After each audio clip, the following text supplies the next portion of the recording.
The Cellcast is recorded in front of a live streaming audience.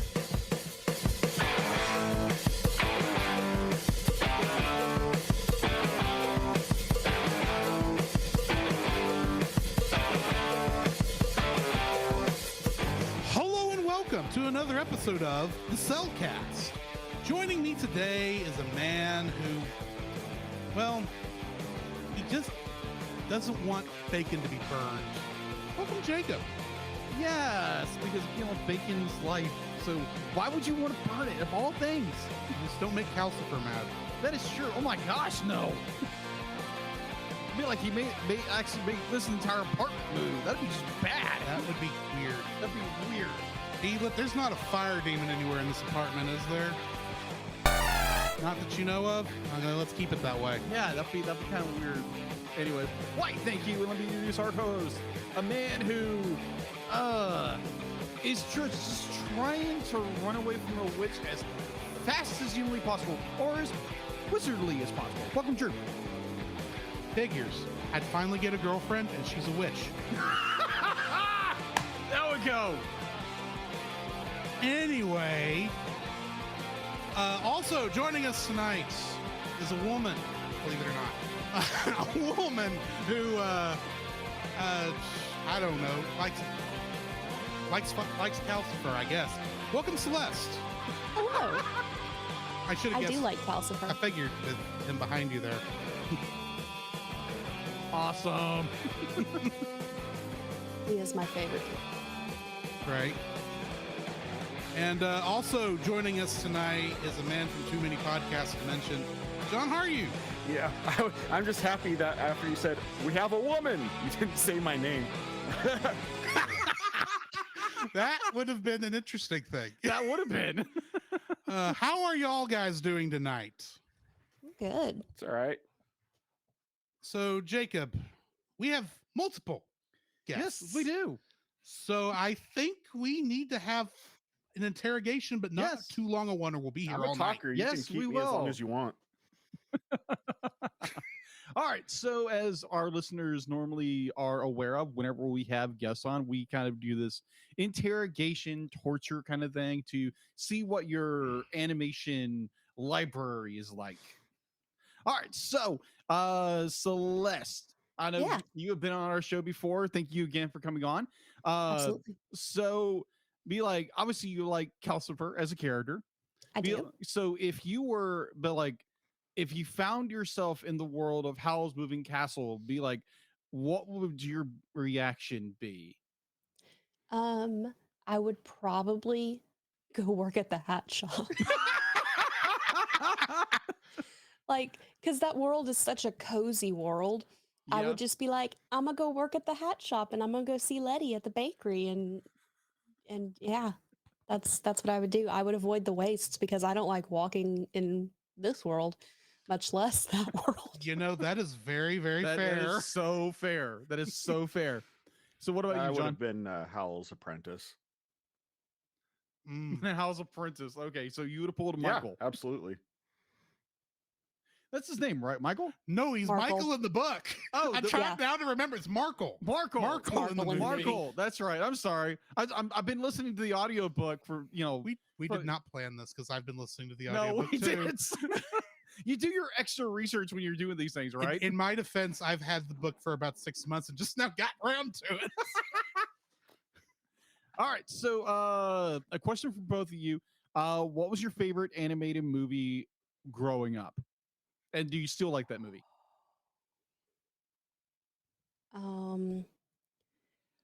Probably it switched. It was normally a Disney movie of some sort. Okay. So I wore out the tape on Little Mermaid. Oh, nice. Fair. Had to go buy more VHSs because I watched it so much. Wow. When You I go. finally got to the point of where I could quote that movie at 5 without being prompted, I think I moved on to Robin Hood. Okay. Also good. That's a very good switch. It was similar-ish, maybe. I don't know. I don't understand how my brain worked. So I also have a very big love for Alice in Wonderland. Oh, okay. That's a good book. Very, very good. I've not actually Not read a the book. It's based after a movie's book. good, It's a though. movie. I've got I was going to books say in the the brain. book is very strange. It is. Just like yeah, the behind what was going on. That was just ugh. Anyway. What Never about actually confirmed. Yeah, never actually confirmed. I agree. It's more a lot of weirdness it's surrounding a lot the of production weirdness of to that say book. that. It's a lot There of is. weirdness. But there again, it was a different time. It was different century. Let's say that. But we don't, whatever. Mhm. We're not going to talk about it here on the podcast. That's not what we're here to talk This about. is not a history Exactly. podcast. Yeah, sorry. Or a book podcast. Not yet, anyway. What about you, John? You know, I completely ignored Celeste's answer because I was too busy trying to think of if I That's fine. I don't think I really had a favorite animated movie per se. I was trying to think back if there was one that I would watch repeatedly. And I think I was more inundated with quantity. Because like I had a bunch I lived in kind of fantasy based animated movies that my parents would bring home from the local Hastings here. Oh, I missed I know. Hastings. Rest Rip in peace, Hastings. But there's two movies that did come to mind when I started really diving in, like what movies did I frequent the most?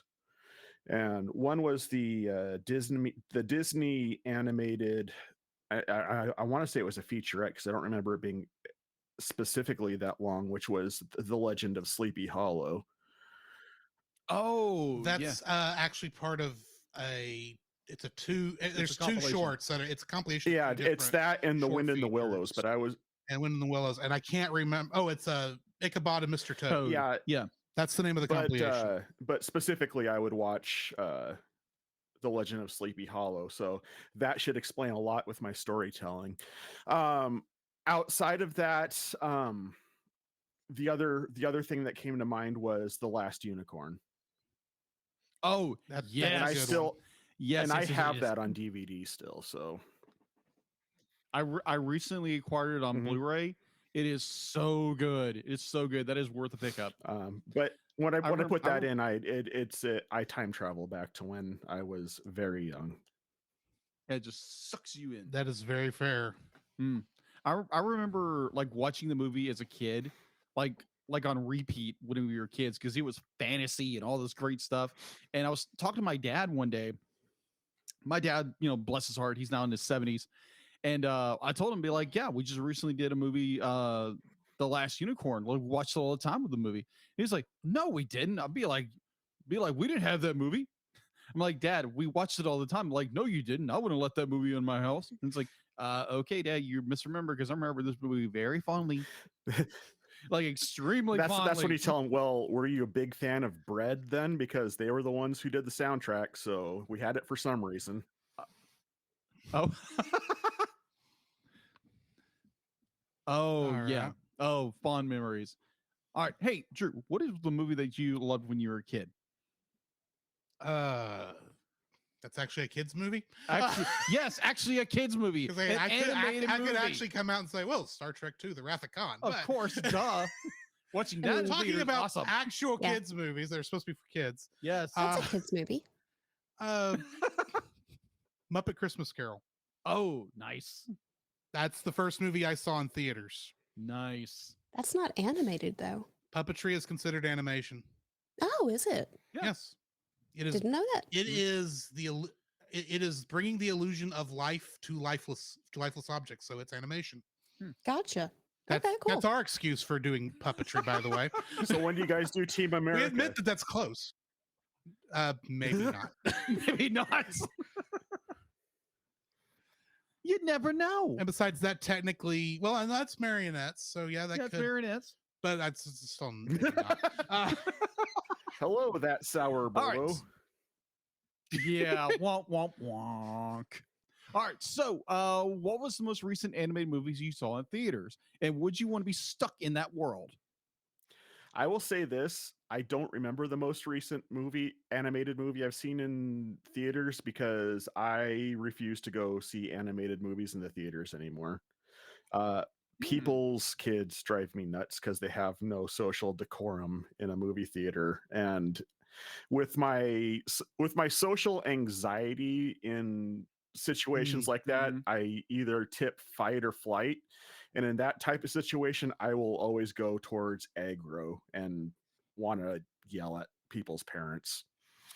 So That is fair. Yeah. I think mine was the second. It may have been the first. I think it was either the first or the second Adam's Family, the newer animations. Oh, yeah. I don't go see a lot of animated movies in theaters, but I enjoy them. I just don't watch them in theaters. I preferred the second one to the first. But anyway. Yeah. But if you want to hear our thoughts about the first, go listen to the last episode Celeste was on back in Yeah, you know Halloween what? last year. It was the first, and because I haven't seen the second one yet. Ah. So it was the first Adam's Family one from like 2019. Awesome. I've been on since then, haven't I? No, I think that was the last one I think it's the only one you've been on, actually, besides this episode. Princess and the Frog. We haven't done Princess and the Frog yet. Oh. I thought we talked about it, but we have not actually done a review of it. That was a lot like watching somebody's wife call their husband by another man's name for a second there. I'm like, Celeste is two-timing this animation podcast with another animation podcast, apparently. Well, it happens. So whenever we do Princess and the Frog, Celeste definitely come back. We will keep Celeste in mind when we do that one. That makes sense. Yes. She's in Louisiana. Yeah. And the movie's in Louisiana. True. So. They even mention my town in that movie. Really? They mentioned Shreveport? They Was do. there a drive-by shooting? Oh, that's right, they do. Oh. No.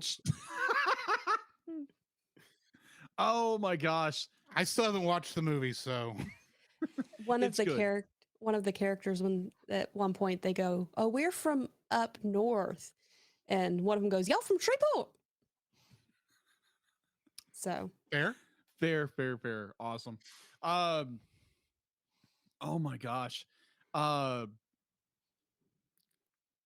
Ooh, if so Celeste, Yes. so when it comes to be like, obviously you and your wonderful husband are into anime and all that great stuff. Absolutely. So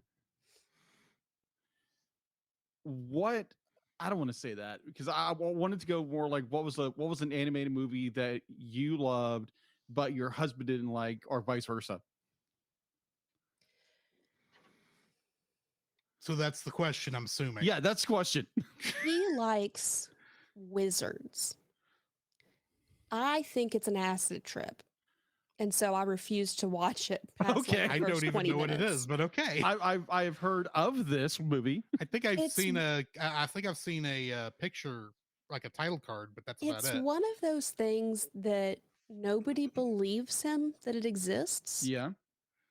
And so he found it on DVD Of course. and he tried to make me watch it. And I'm sitting here going, I am not high enough for this. And I don't get high.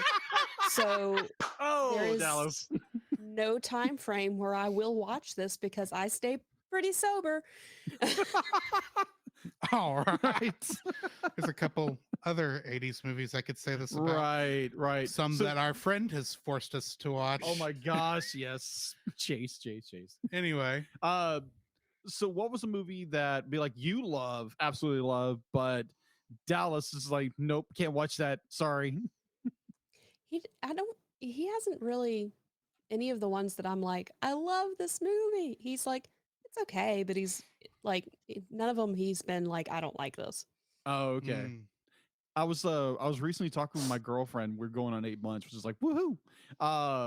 So we were talking. I think we were at a Thanksgiving dinner or something like that, and movies came up, and she's like, Jacob talks the entire time during a movie. Like, don't go watch Independence Day with him. He'll talk the entire time. I'm like, sorry, I review animated movies. I'm sorry, I can't help I would it. one up that and say, don't go see Independence Day and that just that's at it. all. Okay. Fair. Fair. That's another one I can quote. So Yeah. That's a good popcorn muncher. That one is actually Uh, probably going to be in the second season of The Bottom Shelf. Just saying. and I Oh, will be there fun. defending it. I need to get in on that show at some John. point. There's a lot of shows that Celeste has found out there's a lot of movies rather that Celeste has found out that actually have a low Metacritic on that she feels the need to defend their honor. So the Mummy, Mummy. the Mummy with Brendan Fraser actually has a poor Yeah. Metacritic, which shocked me. huh? Blood, the Last Vampire. Sad. Hmm. It's That- just tragic. That is sad. I love The Mummy. That's a great movie. The second one's good too. I haven't watched the third one. When you say the third one, are you talking about the Chinese Mummy one with Jet Li? Yes. Mm-hmm. That one. Or the Tom Cruise one. Oh yeah. I don't know much about the Tom Cruise one. But I will say that Tomb of the whatever it was called was hot garbage, almost like it's in a dumpster fire. But Jet Li was in it, which Yeah. made it fun. Yeah. Mhm.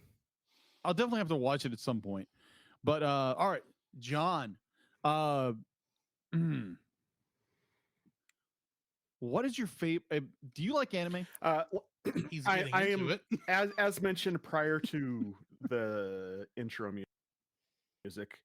I started my weeb transition.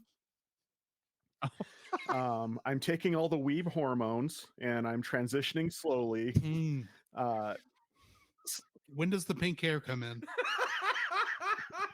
Tuesday. I'm actually going for the blue hair, not the pink hair. Oh yeah, you gotta have blue hair. That is weird. No, I recently got a Crunchyroll subscription, because I volunteered for the Gundam Watch, and Mhm. since I've been a part of that, I've been really just running wild on my Crunchyroll subscription, and I've been opening up to a plethora of all new types of anime. Prior to my Crunchyroll subscription, my anime around Trigun and Samurai Champloo. Good choice. But Nice. after that, it's just and getting bigger. Mm-hmm. So what is the most recent thing you've watched so far on Crunchyroll? I've been really getting into Mob Psycho 100 I've seen the first season of that. I hadn't watched the other two yet. and Chainsaw Man, which is a brand new one. That one probably not one that would be appropriate for this show if you guys are looking for family friendly, but goodness, it's got all the weird that I am here for that. I just recently finished Assassination Classroom, and Another that good show. hurt me. That made me feel things I wasn't ready to feel. Understandable. And I've watched the first 2 seasons of Tokyo Ghoul. Recently binged all of season 2 in one go. So Wow. but I like me some gore. I'm a gore hound. So Oh, okay. I gotcha. Well, oddly enough, because I was leaving work. I was leaving work where I work, and one of the guys I work with, who's just he's a class clown. He's a teenager, and I'd tell him, the office manager, be like, "Hey, I'm going this, and this," and it's like, yeah, I'm gonna go record my podcast with some friends, and it's like, podcast? What podcast? So describing what the Cellcast is, and be like, we review animated movies, and he thought I said animated weebs.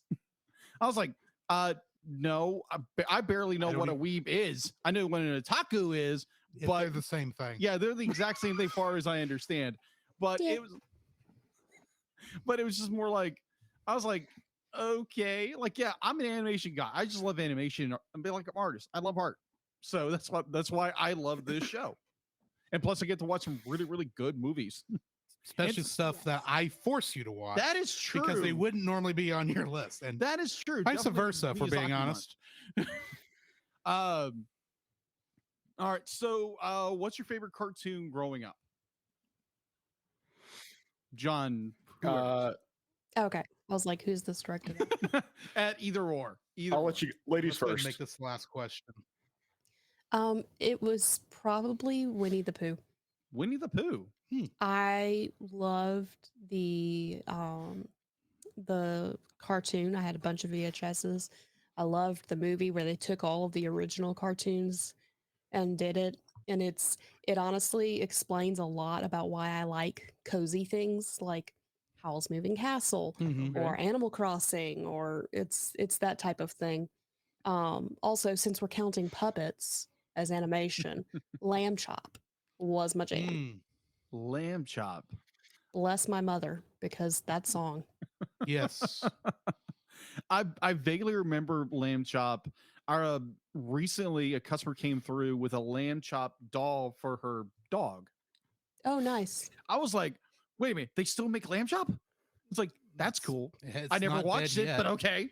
I had Lamb Chop and Hush Puppy, and a friend of mine had Charlie, which was the Mm. horse, for those who don't know. Oh, okay. It's been too 'Cause long it since I watched PBS in general, but Right. They don't play it on PBS anymore. that's sad. Where do they Is- play it now? Do you know? I don't know. I haven't watched it in years. Like, I couldn't, it's not one of those I could tell you like words from it, but I do know that I loved it. Oh, okay. What about you, John? So I have two, because picking one would be like telling me to cut my baby in half. The first one would, Good thing Solomon's not Right. here. the first one, I'm not sure if you guys would be super familiar with it, but it's an old cartoon that was done in kind of an anime style, called The Fabulous Cities of Gold. I don't know that one. I think I've heard of it. Was it what era was that? Early 80s, bro. Early 80s. Oh, okay. I think I saw some, I was doing like some research on like animated cartoons from the 80s or animated shows, and they mentioned that. I was like, what in the world is this? Yeah. I'm probably the oldest person in the room right now. So, yeah. So The Fabulous Cities of Gold, I recommend it. I found it. It was on Hulu back when Hulu was brand new, and I started watching it again. And it was still good. But it's not on there anymore. So where it's at now, no idea, but it's good stuff. And then other than that, David the Gnome. What is David the Gnome? Are you serious? I'm assuming it's serious. about a gnome named David. I would think so, but I have But no past clue that, what you're I don't talking know. about. How did Enlighten me, brother. I out animation the animation podcast on this question? Because we can't watch everything. No, Sure, you can. was a sort of a fantasy based cartoon in the 80s. And it was about a gnome named David, and he would have, and his adventures. He had a wife. I don't remember his wife's name, but he lived in the woods, and he could do some gnomish magic if he needed to. But typically, he'd resort to just his wits and whatnot. So I don't know. It's been a long minute since I've seen David the Gnome. So. Wow. But That's awesome. I guys not to know The Fabulous Cities of Gold, because that wasn't like a huge show. But David the Gnome, I'm a bit shocked about.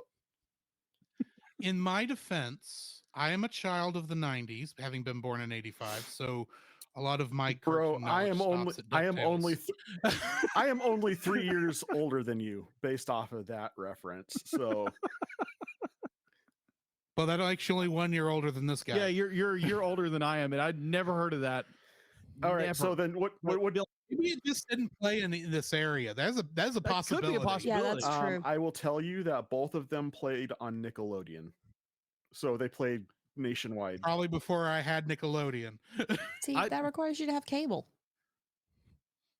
Bobo faintly remembers one of I've- those. Vaguely remember what was on Nickelodeon at the time. Bobo, so- which one are you faintly remembering? I'm super curious now. Or do you remember both of Mhm. them? Because if you remember both of Or them, then all we of can be besties. As Oh we my wait gosh. patiently for Bobo to And, answer. and we can watch reruns of today's special I say we don't wait for Bobo because he said he was going to with be Ben in Ben and out. Avery. That is fair. So that is why fair. don't we go ahead and move on to the next question? Yeah. Oh, Bobo says David the Gnome. My dude. Ah, So I got a question for y'all.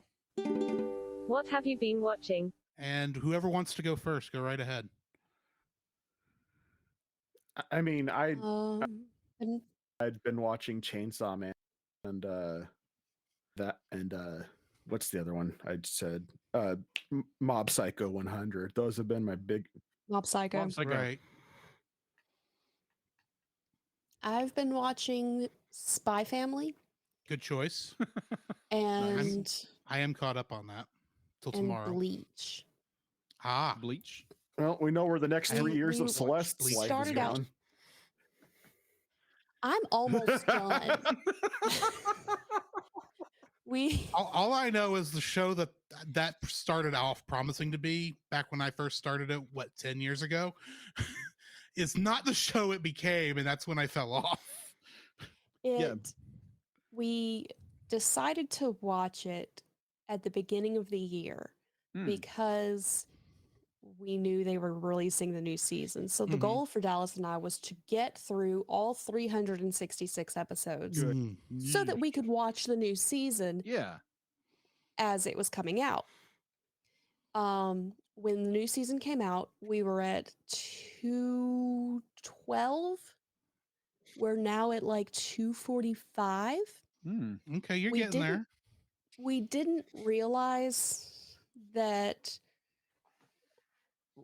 we should have skipped some of the filler because there is legitimately an entire storyline that like I was completely bored with. That Is was it just the filler. bounce arc? The Because bounce, that's where I fell off. the bounce were not as bad as the post Zompocto Rebellion arc. Oh, see, I didn't even get 'Cause- that far. So They have an arc where the Zompocto, their swords, Hmm. the personalities come to life. And so you have characters. And so that was kind of interesting. It kind of gave you a better look into the Soul Society. It had some interesting things. You could see different yeah, but people. that's a dangerous thing for filler because then you have to have a really good explanation as to why they don't do that when they get back to the manga storyline. They had a really good explanation and it ended well. Okay. And then they went into another filler Jeez. that was terrible. And it was almost 50 episodes. Oh my. Jeez. Yeah, y'all should have If- skipped that one. If we hadn't have done that, because I was hitting the point at that point where I was like, I don't want to watch this. And like we were like, I told Alice, I was like, how much do we have left of this? Because I'm almost to the point where I'm like, I just want to skip it to get back to the main event. Mm-hmm. And he goes, we have 2 episodes left. And I go, okay, well, I can tough it out for an hour. Right. So we're at like 240 something, and they just dropped another 50 episodes. Jeez. Sorry. That's shonen for you. That is true. Oh my gosh. It's okay. So I don't know if we actually have a goal anymore other than finishing, but Right. that's been a thing for the last year is we're watching other stuff, but we're also, when we're like, hey, we have like 30 minutes, we watch some Bleach. Gotcha. Jacob? So this week has been kind of chaotic a little bit. So Wouldn't know a thing about that. no, of course not. You know, running up to Thanksgiving, you work in customer service at a grocery store. No. I got a free turkey today. So Well, glad I don't work in Good for you. So glad I don't work in public anymore. Yeah, that's always it's a lot of fun. So on our down, I'll be like, ever since we had to move the show from Tuesday nights to Friday nights, because of my work schedule. which happens, I decided to be like, you know what's good on Disney Plus. So I look around Disney Plus, and it's like, oh, they got a new history documentary. Oh, I'm game for that because I'm a history nut. So I put it in, and it's just, I put it in. It sounds like I'm putting a VHS. Yes, So you plugged in the Disney Plus VHS. Make sure you Yes. rewind, sir. Yes, so that Be kind. the people who are watching after you won't have to start it. Will have to Yes. wait. Insert paw into Make sure you rewind before the Michael Eisner era. You'll get the best stuff there. Eisner was not the problem. But anyways, be like, I'm watching this documentary. It's about it's like prehistory, and it's this guy who's very well known as a he's more of like a journalist. He's not a historian, he's not a archaeologist, but he's going in and discovering these things that may be like linked to prehistory that historians are kind of like downplaying. And I watched like 2 episodes. I'm like, okay, this is interesting, but how does this play in the grand narrative of everything? It doesn't. But it's just like, this could change history forever. I'm like, yeah, I've seen about a dozen documentaries about this stuff. Next. What was the show? I don't know. Discovering Apocalypse. Discovering Apocalypse. I think it was on Disney Plus. I literally Apocalypse was an X-Men, right? Yes, It was a case for the Bible I'm by the Lee story. Strobel. probably. So aliens were involved. So aliens were involved. I haven't run into that episode yet, but that was probably the only thing I watched. I listened to Howl's Movie Castle on Yes. Audible to the lead up to this. I'm almost 2 hours until I'm finished with this book. I envy your audiobook listening for this last week if that's what you've been doing. I just I did it. I too. I envy yours as well then, because I basically took 2 turds and stuck them in my ears this week. Celeste caught my live tweeting about both of them, and I feel like I got violated in my ears. What did you What listen was to? this? So I'm a big fan of strange fiction. Okay. Right. Most people know me as the Lovecraft guy, but strange fiction in general. Ah. And I was a big fan of The Boats of the Glen Carrig by William Hope Hodgson, which is one of the books that inspired H.P. Lovecraft. So I'm like, I'm Uh-huh. gonna listen to another William Hope Hodgson book. And I listened to The House on the Borderland. Hmm. And have you ever gotten in a book where it starts out really good, and as you go through it, it's like an investment of diminishing returns? Yeah. Until, Yes. until at some point you're just like, I don't want to throw this book in the fire. I want to throw the author in the fire for writing this. Well, maybe not throw the author in the fire, but definitely didn't want to. Well, he's dead now, so I mean, it's not like I can talk to him. But Fair. it got to a point in the book where it was completely non sequitur to anything that had come before. Had nothing to do with anything. It's just this guy detached from time and space, just talking about all the things he's seen. So then you start following along with this. Then all of a sudden, at one point, in the most blatant Deus Ex Machina, because he painted himself into a corner, the guy wakes up and none of it was real anyway. Oh. No. So the whole thing was Dallas season 4. It was. Yeah. Who shot JR? Nobody. That book made me sin, is all I'm going to say. And then after that, I went on to the book after the next book that we're doing for We Read Allegedly. I'm kind of glad that I did the William Hope Hodgson book before that, because by comparison, it was so much better. But I didn't. So instead of avidly disliking that book, it was bland, with a side of bland. and a slight whiff of pretension. Mhm. Yeah. Tell us how you really Oh, feel. Jack. I will tune in for the January episode of We Read Yeah. Allegedly, and you'll be able to hear all about how I feel about it.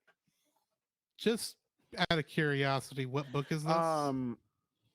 It Because I have a suspicion I've read it. it is Why We Are Hungry. No, How We Are Hungry. How we I- are hungry. Oh, well, 'cause then by it's never Dave mind then. odd. Eggers. Not the one I was thinking What of. were you thinking of, Drew? John dies at the end. No, that's December, sir. And that I did not realize Yes. that was December, because I can tell you right now, we'll disagree. um I did not like that really? book. That is my I favorite book I of just all got- time. I got tired of all of the, for lack of a better term, potty humor. Oh yeah, there's a lot of that. That is about where my that's just the stuff I have a hard time standing in general. yeah. So Oh. and it Yeah, got you- pretty bad. The only reason I finished it was because I got to about 2 hours left and thought, if I hurry up and finish it, I can log this for backlog golf. Indeed. So I had it playing, but I can't tell you I actually was listening. Oh gosh. I will tell you that if you ever catch me in person, if you have a thing about potty humor, we probably can't hang out. I Oh. can survive around it for a while. It's just I don't like reading about it. If that Oh, makes sense. gosh. I think When I- I'm being entertained, it's when it messes with me. Ah. That's just me. Are you not entertained though? Are you you not not entertained? entertained?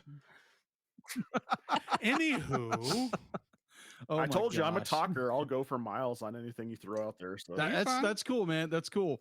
I've read some books that just make me cringe because I read I don't know if you know this, but JC Lee Dugard. She was a 11-year-old girl who got kidnapped back in I think the early 2000s or late 90s. And, Vaguely remember this. Yeah, she got freed after 21 I years. remember that. And she wrote her Yes. yeah, she wrote her own memoirs. Be like, it's my stolen life. It is incredibly tragic, inspiring, and yeah, if you don't want like Barry, it gets you go to chapter 4 and it's just like you may not want to listen to it because it's graphic. I'll just say that. okay. Yeah. Yeah. There's one that I read this year that was like that. I actually reviewed it for Really? Geek Devotions. Mm. But none of this is Howl's Moving Castle. No. No, it is not. We got distracted. It Well, of course we happens. get distracted. So was that all you'd been watching, Jacob? Yeah, that is all I've been watching Okay. So now I and have listening to. So last Sunday, I'm over at a friend's house, Chase. Yeah. Which you missed this. Yes. I'm curious what you would have thought, actually. Mm. We tried out a anime that's actually on High Dive. It's not on Crunchyroll, or if it is on Crunchyroll, I hadn't found it yet because I am legitimately curious about finishing this thing. It is a new show that's airing right now in Japan called Akiba Maid War, and it's essentially maid cafes if they were all yakuza. That's on Crunchyroll. I can't find it on Crunchyroll. I have looked. I'm not saying I've missed it. I probably have, but I swear I've seen something about that on Crunchyroll. it is. There's a lot of Yakuza animes on Crunchyroll. But this was Yakuza Maids. Yeah, basically. I don't mean that the maid cafes were fronts for Yakuza. No, they were the actual Yakuza members. The maids were. Huh. And there was a point in there about 3/4 of the way, nearly at the end, where what was happening on screen was so crazy, I couldn't stop laughing. That's because- usually a good thing. That's why I gotta continue. That's why I want to keep watching. It was like if you've ever seen the movie Baby Driver, where the entire movie is in time with the music. Mm-hmm. Good movie. This is kind of like that for a good 5 minutes, but to a J-pop song, and it's these two maids fighting an entire maid cafe, and one of them just doesn't know what to do with herself because she didn't even know this was a thing until like 3 seconds ago, because she just wanted to be a maid. Because she thought maids were cool and didn't realize it was the mob. Fair. It's a good show. I think it's called Akiba Maid War. Yeah, that's the name of it. If it goes one way, if it leans too far in one direction or the other, it is going to crash and burn. It is, if it stays right on that knife edge of dark humor, I would keep watching this because it was actually fun. It was actually a fun show. And then because it is like a week from Thanksgiving, this afternoon I watched a movie. I don't watch every Thanksgiving, but I do watch many of them, and that's Planes, Trains, and Automobiles. Oh yeah, that's a good. I haven't seen that. You haven't seen that? It's a good movie. Good movie. This was the first time though I'd ever noticed that when Dale Griffith steals Neil's cab, and Neil first looks down at the puddle, you could see a shower curtain ring. And I had noticed that before. And if you don't know anything about the movie, that doesn't make any sense to you. But I that's this level of detail I just don't expect. I know it's John Hughes, but it's just not a level of detail I was expecting to see. Anyway, I think that's all we've got in what we've been watching. Jacob, what do we got in the news? The Cellcast News with your host Jacob Heron.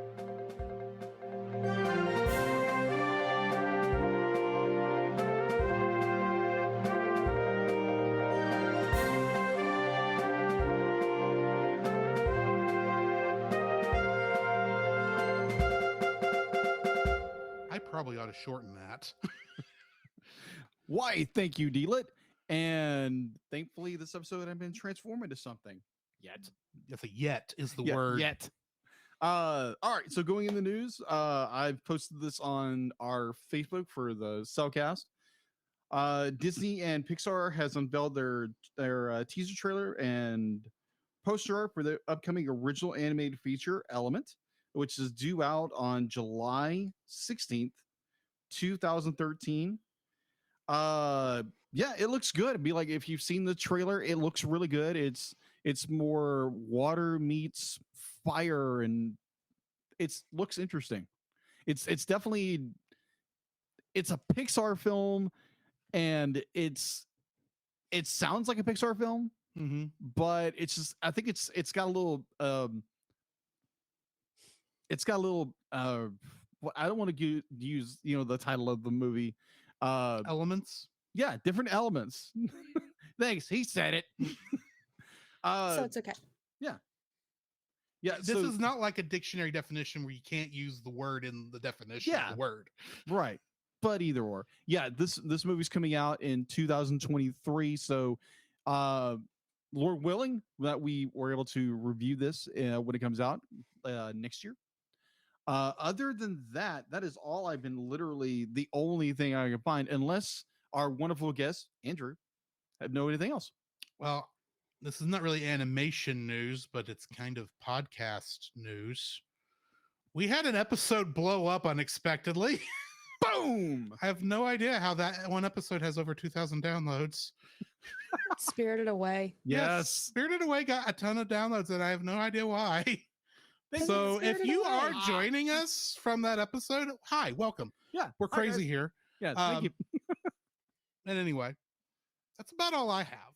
Okay. Do our lovely guests have any news that maybe I missed? The Vampire Dies in No Time is getting a second season in January. I need to finish that first season. I do remember enjoying it. It's one of those that it's a little crazy. I haven't finished it either because I'm waiting on Dallas, and we're watching Bleach. I will Fair. say that show has set my tone for what I love about anime, as far as just the sheer out there-ness of it. There is some definite out there-ness with it. That you can't find in American animation, the willing just to be bizarre for the sake of being bizarre. So Fair. That's all Japanese television. I'm though. here for it. Not always, but anyway. That's true. We have. Well, no, that was Korean. I was about to say Squid Games, but that's Korean, not Japanese. Though, if you like the live action stuff and you want to see like a good Japanese drama show that's live action, and you can actually watch it on Netflix, it is Final Fantasy XIV: Dad of Light. It is about a father and son who reconnect while playing Final Fantasy XIV. Nice. It's like 7 episodes, and it's actually a really good show. Huh. I would also recommend Hanakimi, but it definitely falls into the ridiculous. Right. But if that's all we got, then why don't we jump into the spoiler-free section of our review of Howl's Moving Castle. Certified fresh and spoiler free. I think this is my 3rd viewing, maybe 4th. I actually have lost track of this one because this was one of the first Miyazaki films I watched back in the day. And I definitely liked this originally more than I liked Spirited Away. But I think that's just because there was more action in this than there was in Spirited Away. That's why I kind of gravitated to it early on. But this one, I really do enjoy it. It is, I'm not going to say it's my favorite because I think I still prefer Kiki over this. But yeah, it's a good movie. I think everyone should watch it. It's definitely family friendly. Gigi is best cat. Gigi is best cat. That's goes without saying. This was my introduction to anime. Oh, okay. So this movie has a special place in my heart. I didn't realize at the time that technically my first introduction to anime was Superbook, but I didn't know that was anime. Fair. So Okay. I count this as this is anime. It's the first one you knew was anime when you watched it. Yes. And it was also the first one that had some cultural undertones that comes with most anime. That I had somebody who was planning on going to Japan, so they understood a lot of what was happening because they were researching the country. So they told me what was going on.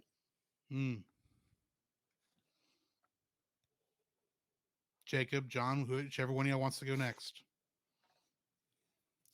This was my first time watching this movie. I actually own a Studio Ghibli box set. Nice. That I have after purchasing it found out it may not be the most legal version of getting their stuff. You got the Chinese bootleg. I might have. Okay, it's fine. It I happens. didn't realize I didn't that. know it at the time. It was something I think Celeste was one who pointed it out to me after I'd already ordered it, and I'm like, well, what's done is done. May as well watch them. So I have a lot of Studio Ghibli stuff, but I've not actually sat down and watched the box set. Out of it prior to watching this, I think I'd only watched Ponyo, Spirited Away, and Princess Mononoke. And Spirited Away and Princess Mononoke I had seen before I'd gotten the collection. So personally, I'm a little bit offended that you said that you like this better than Spirited Away. You know, I have Spirited Away is good. Don't get me wrong. It's just I think I do prefer this. You know, on a personal sir, level. I think you're gonna have to give that to Jesus because that's just wrong. But you know, I'm not here to judge your lifestyle. You know, you can make your poor life decisions. I'm just here to tell you that there's a better way. And when you're ready to receive that, just you let me know. I'll be here for you. I'm just saying I like Kiki better than both of them. So Kiki's delivery service. I mean, but anyway. I can't speak to that. I've not watched it, but I have a hard time saying You- anything would be better than Spirited Away. That's fair. If that's one of your favorites, that's perfectly all Sir, right. that is Yeah. everybody's favorite. Just Yeah. because it's the one that won the Academy Award.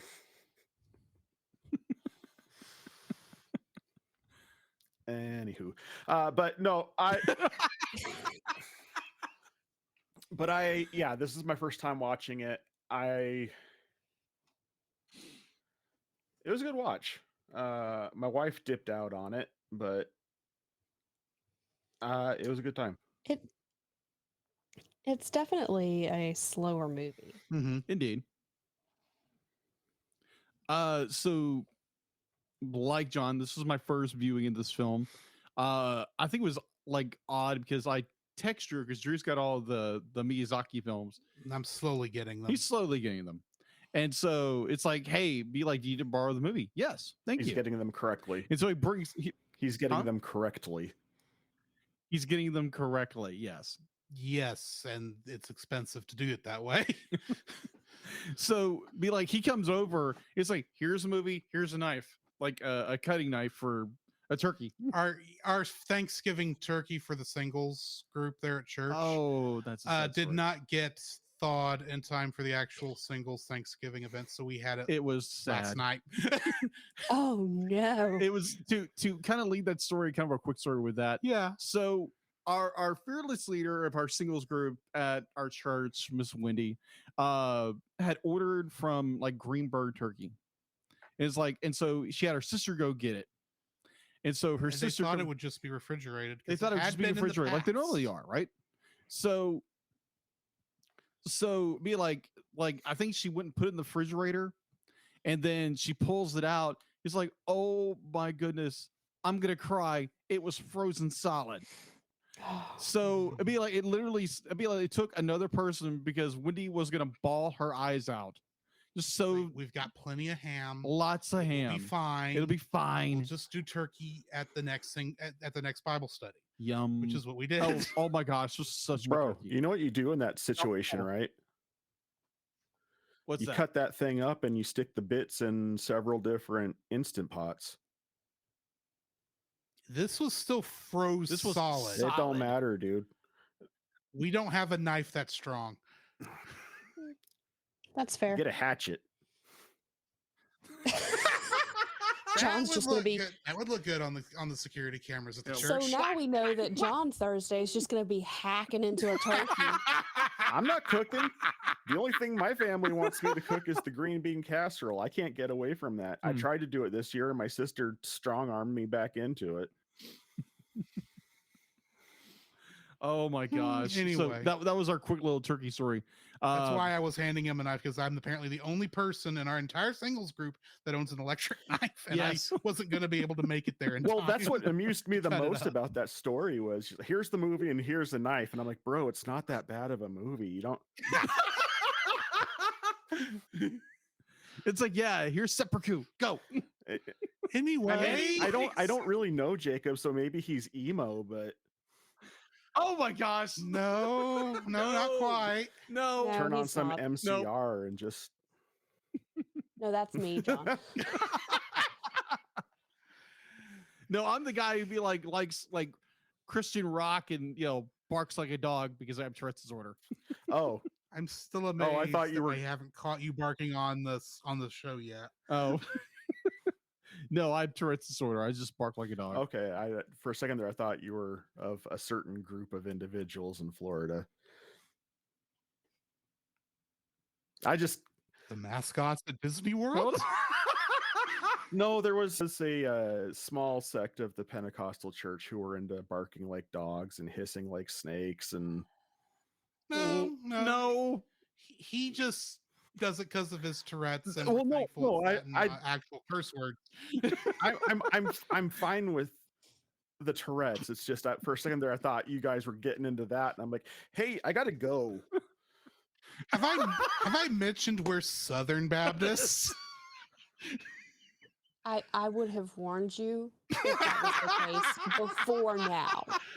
I would have been like, hey, I know you said you want to be on the podcast, you but sure? Celeste, you know, we're a bunch of for nuts. our brother-sister relationship, I could see you catfishing me just for your own amusement. not about that. Other things, absolutely. That no. No. No, be like I like to draw and listen to, like, you know, Christian rock music and that kind of stuff. And obviously go to church and worship God. Well, yes. Yeah, that kind of stuff. Not I don't know. I think once or twice at church, I have heard you make that particular joyful noise. Before the sometimes you just gotta let before your the inner teen essential wolf out. oils tamed Oh the dog. yeah, the essential oils who tamed the dog. That's still weird. Anyway, Either or, that's a weird side tangent, but either or. I really enjoyed this movie. It was my first time watching it, and it's very much a Miyazaki film. It's very much a Ghibli film. mhm. It is a better, I'm going to say it, a better adaptation from the book. Just saying. I might get some haters on that, but that's You're just saying my you opinion. prefer this to the book. Yes. Okay. Okay. I was confused by that I as was well. 'cause confused by the Yeah, wording. sorry, there for a I'll second. be like, I tend to see The saying adaptation I of the know. book, then the book was an adaptation of the book. I knew what you were saying. I wanted to verify. that yes. I Okay. Thank understood. you. That's Thank like you. saying you are better than you. I do I will- recognize you get tongue tied from time to time. I do get tongue tied. I will say this about the book. It almost feels like it's two different stories. Yeah. Like similar characters, Mhm. similar world, but two different stories. It's Agreed. amazing what a war changes in a story. Yeah. Agreed. Oh, Miyazaki and his anti-war stuff. Yes. Mhm. But anyway. Yeah. So yeah, I enjoyed it. It's a really good movie. And yeah, would I recommend it? Yes. All right. Well, It really made join me us want, on oh, the. sorry. No, go ahead. It Go ahead. really made me want to play some Nino Kuni for sure. Yes. Fair. I need to finish those games What is myself. Nino Kuni? Bro. It is a Japanese RPG Okay. in which the art direction was done by Studio Ghibli. Oh, It's literally I'm not a it's gamer. literally like playing inside a Studio Ghibli game movie. Yes. It is that wholesome. Oh, okay. I haven't played it, but it is beautiful. Oh, okay. I played a lot of Wrath of the White Witch and some of whatever the name of the second one is that I never can remember the subtitle I just for. know Nino Kuni too. Yeah, Nino Kuni 2. And they're good games. I beat number 2. I haven't beaten number 1 because number 1 was too Pokemon-ish for me. Whereas number 2 that is fair. number 2 was more of just a ARPG. With a real-time Civilization style game thrown in there for fun. At least from what I remember of that. Now I that one. know. But anyway, join us on the other side of the bumpers and we will get to spoiling this film. This podcast is a proud member of Culture Box. Whether you enjoy geeky reviews, comedy, or original fiction, you can open up the Culture Box and find something excellent for your soul. Point your web browser to culturebox.media. This week, we suggest checking out Geek Devotions. Geek Devotions is a collaboration of devoted geeks that are devoted to letting people know that they are loved. They are not just a podcast. They are an entire network of shows, podcasts, and YouTube videos that are designed to encourage and challenge people in the geek community, bridging the gap between their faith and their geekdoms. They produce a weekly geek culture-infused devotional. There is their podcast, Com Talk. There's another podcast where they read books, allegedly. There's also another podcast where they look through the Gundam Watch. And if you like movies, just like we do, you can check out them reviewing bad movies over at the bottom shelf. So you can find all their content and more at geekdevotions.com. The Cellcast would like to thank the following patrons: Josh Adams, Ashley Ruiz, Book of Gaming, And Paul J. Get your Powers. name on the show, plus uncut episodes, early access to the Cellcast Plus reviews, and special art from Jacob. Please donate to us on Patreon. Diva, we really need to get Paul J. Powers added to the patron list. Oh, you're working on it? All right. Thanks. The following is a spoiler-filled review for the movie Howl's Moving Castle. Listener discretion is advised. Howl's Moving Castle, also known as Hayaru no Ugoku Shiro, was written and directed by Hayao Miyazaki and is based on the novel by Diana Wynne Jones. Getting into the cast on this, we've got young Sophie, played by Emily Mortimer, and she played Holly Shiftwell in Cars 2. That was, believe it or not, Mater's love interest, I believe, in that film. Oh, never saw it because I heard it was garbage. It played at the Walmart I worked at for a bit. Oh, I know more of that I'm movie than I sorry. care to know. We'll have to review that eventually. Anyway, We'll get there. We'll get there. old Sophie was played by Gene Simmons, who way back in the day played a character named Sarah Brown in Guys and Dolls. Not that Gene Simmons. No, not Yeah. that Gene Simmons. Howl was played by Christian Bale, who, of course, after this would go on to play Bruce Wayne and Batman in the Dark Knight trilogy. The Witch of the Waste was played by Lauren Bacall, and in the 1974 version of Murder on the Orient Express, she played Mrs. Hubbard. Calcifer was played by Billy Crystal, and he played Mike Wazowski in Monsters Incorporated Mike Wazowski. and Monsters University. Mike Wazowski, you forgot to file your paperwork again last night. Markle was played by Josh Hutcherson, and he would later go on to play Peeta Mellark in The Hunger Games. Mm-hmm. Solomon was played by Blythe Danner, and she played a character named Tara Walton in the movie Paul. Letty was played by Jenna Malone, and she would go play Johanna Mason in The Hunger Games. Honey was played by Mary Devon, and she played the character of Summer Gleason in Batman the Animated Series. Oh, You know, the reporter yeah, that was yeah, always yeah. showing up? That was her. Turnip Head, a.k.a. Prince Justin, Mm-hmm. was played by Crispin Freeman. And in the movie Promare, he played Cray Forsyth. Oh my gosh. I saw that and had to put that in there. Oh my gosh. I love that movie. It's nutty, makes no sense, but it's such a good movie. That's a great movie. Madge was played by Liliana Mooney. And in The Santa Claus 2 and 3, she played Lucy Miller, the daughter of Santa Claus, Oh, okay. Tim Allen's character. So is she going to be in the new one? I assume she's in the show. I haven't looked at the show yet. Okay. The King of Ingary was played by Mark Silverman, and in the recent versions of The Twilight Zone, he played the narrator, which IMDb for some reason did go ahead and call Rod Serling, even though it's not Rod Serling. But anyway, Yeah. And Heen, the dog, was played by D. Bradley Baker, who played every single clone in Star Wars: The Clone Wars. Ah, That's what, 2,000 characters? that's a lot of clones. And amazingly, they all have slightly different voices. Yeah. Yeah, very slightly. Makes me feel like when I have to have my NPCs talk to each other on playing games with strangers. Yes. Especially when you consider there's like 3 or 4 episodes where it is nothing but them talking to each Clones? other. Mhm.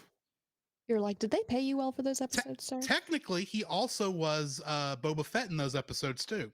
Yes. So, yeah, there's that. The Kingdom Hearts connections for this movie, starting with Dean Bradley Baker. I say Dean, I meant D. Yeah. Only playing Heen in this. He was Waka in Kingdom Hearts. Waka waka. Will Friedle was additional voices in this, and he would play Cypher in Kingdom Hearts. Wait a minute. Will Friedle was in this movie? Different Will Friedle. Oh, okay. I looked it. I double checked. It is not There's Shaggy. another one? It is not Shaggy. No, wait. No. No, it is Ron Stoppable. It is Yeah. Ron Stoppable. Yeah. Sorry. I'm thinking somebody else for Shaggy. No. Yeah, yeah, yeah. But yeah, it is him. Oh, okay. He was in, he played an extra somewhere. I don't know. where. Oh, okay. Gotcha, gotcha. He was Cypher in Kingdom Hearts. Cool. Crispin Freeman, who was Turnip Head here, played both Setzer and Will Turner in Kingdom Hearts. Suzanne Blakesley, a name that came up quite a number of times when our Tangled reviews. Yes. She was additional voices in this, but she's also the Twilight Town computer, Lady Tremaine, the evil queen, along with her witch form and Maleficent in Kingdom Hearts. She apparently plays every Disney villain at this point. Villainous. Villainous, yeah. Here. Yes. Carlos Alazarqui, I apologize if I said that name wrong. He was additional voices in this, and he played Mike Wazowski in Kingdom Hearts. We had both voices of Mike Wazowski in this. And in the Japanese dub, Akio Otsuka, who was the king of Ingary over there, is in the Japanese version of Kingdom Hearts is the voice of Ansem, Master Xehanort, and Terra Xehanort. Technically 3 separate characters. What do we got in info and stuff? All right, so info and stuff. IMDb has an 8.2 out of 10. You're able to watch it on HBO Max if you are subscribed to HBO Max. Now, While HBO Max is still being it's still active. yeah, I'm half suspecting that service is going to die if you can't tell. Produced by Studio Ghibli, obviously. Distributed in Japan was Toho, and then Disney here in the United States, and then redistributed through G Kids. Release date. This is odd. So can you guess where it originally was released?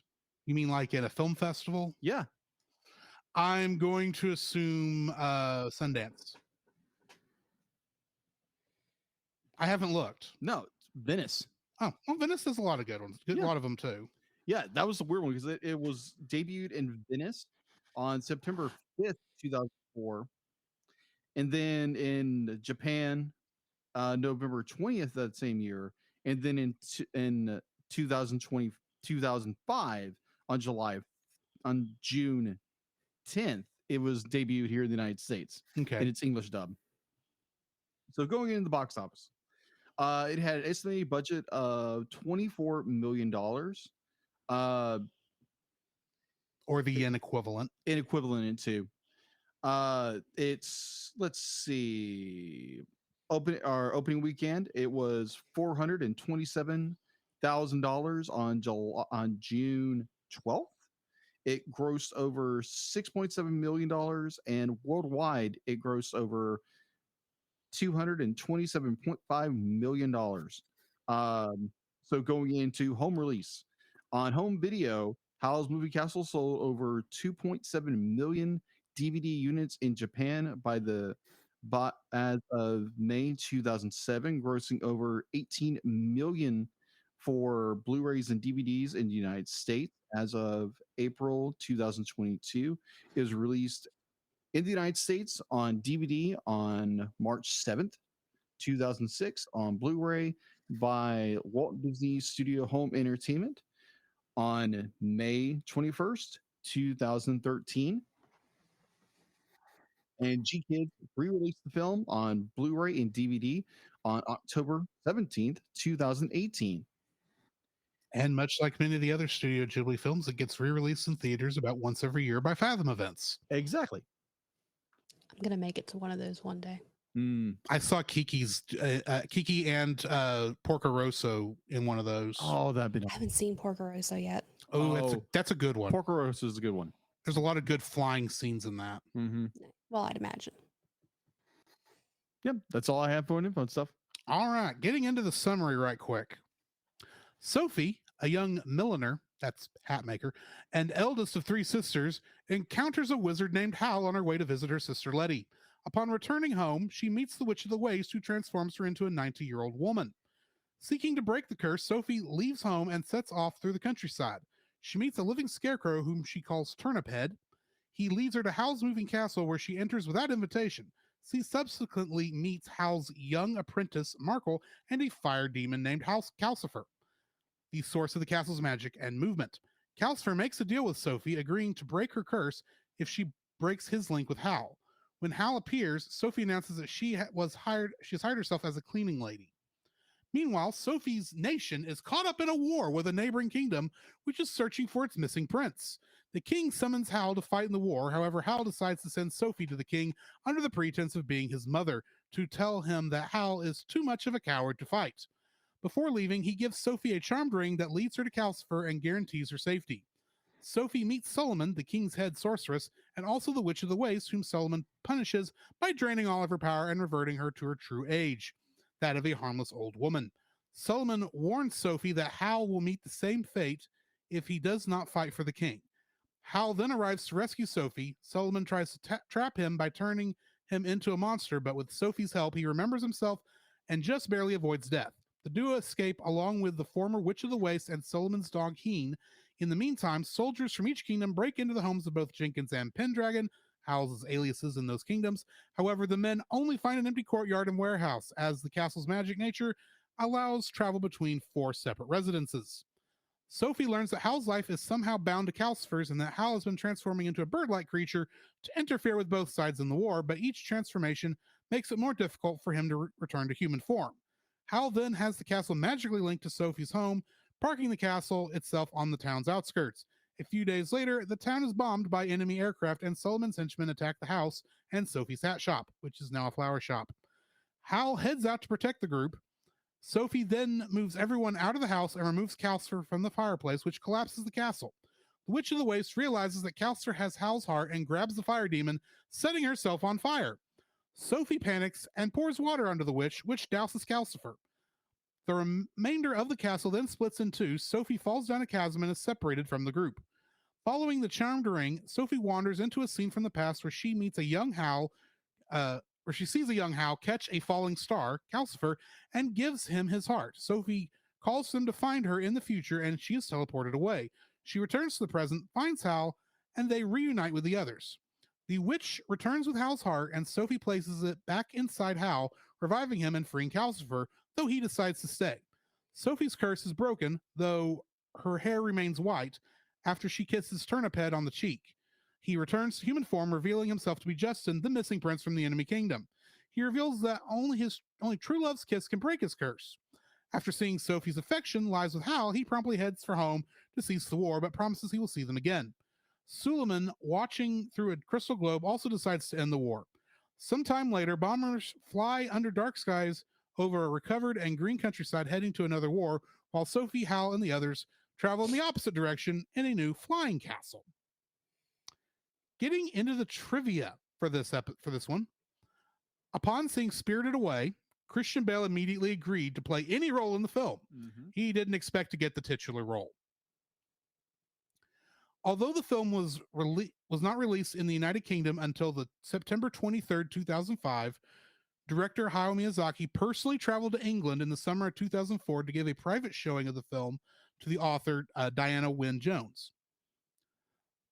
Hayao Miyazaki and Lauren Bacall, both longtime fans of each other's work, met at a subtitled screening in New York. Reportedly, Bacall jokingly asked Miyazaki if he was married. In the Japanese version, Cheiko Basho plays both young and Grandma Sophie, while in the English dub, it is split between Emily Mortimer and Gene Simmons. Whether that's a good thing or not, it will probably talk about here in a minute. This film features a moment with Christian Bale's distinct growl, which he later uses in Batman Begins. Mm-hmm. He was preparing for the role as Bruce Wayne in Batman during the recording of this film, and that's about all I've got for the trivia for this. I had a little bit more, but I'm going to cut it short since we've been talking a lot today. Who wants to give their first like? I liked Calcifer. Like I couldn't Billy have guessed Crystal as Yes. right. Yes. Wouldn't have realized it. Billy Crystal as Calcifer is just so dang sassy. I love it. The insistence of may all your bacon burn, the Howl, she's putting me out, help. He was the comedic relief Mhm. when things were getting serious. Yeah. And the way that Billy Crystal played it was great. And considering that he doesn't generally do voice work, he generally Yeah. acts, I'm impressed he was able to do that because it is a different process. I mean, Mhm. you're still acting, but when you're doing voice work, a lot of times you don't have the rest of the cast to play off of. Yeah. So he was legitimately just doing this in a studio. Plus, with this, since he was playing a role that was already animated, he had to match mouth flaps. Mm-hmm. Yeah. So, and which is even harder. So it just, some of my favorite lines are from Calcifer. And I legitimately will jokingly tell people, may all your bacon burn. Just, you know. Fair. It is the greatest curse I think I've ever heard. Yes. It really is. Just don't tell that to our pastor. No, that would not be wise. The man loves bacon. I have Calcifer earrings, and I wore them to church one day and wasn't thinking about it. And somebody went, "Oh, I like your earrings. Is that a character?" And I went, "Oh yeah, it's a powerful fire demon." And then I went, "Oh my god, I just someone who doesn't get anime, so it's not like it's like, oh, okay, cool." Mm-hmm. They're like, "Oh, that's nice." Do I need to call the pastor? No, it wasn't the pastor. The pastor's used to us. I bet. Oh man. John, what's your first like? Probably the same. I could say this about pretty much any Miyazaki film, but the use of color in this film, Yeah. it was always consistent with the emotion that they're trying to convey in whatever scene that they're in. Yeah. Which is something that I don't think a lot of animation studios take into account when they're animating. Most of the time, they're just animating the scenes and moving on with it. They're not using the color palette, to convey mood. And honestly, that's been a function that most movie studios have been using for a long time in live action. Like there's a reason why there's some movies that have kind of a blue tint to them or a green tint or whatever. And it's to convey a specific feeling for a scene. And like say for instance the background that you have behind me, you can tell it's the bright blues of the sky with minimal cloud in there, and the green. It's all colored intentionally to invoke a feel or enormity to what you're seeing. And I think it's very intelligently done.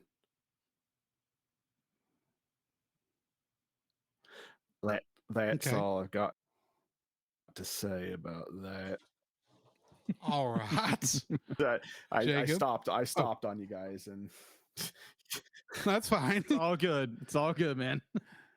Jacob, what's your first like? My first like is when Sophia gives Howl back his heart through Calcifer. Be like the point where like the animation in the movie's great, but when you get to the point where like Howl catches the star, be like that animation is beautiful, so wonderful, well done.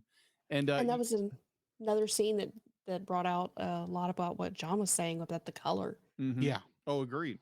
Completely agreed. And that point where Sophia is putting Howl's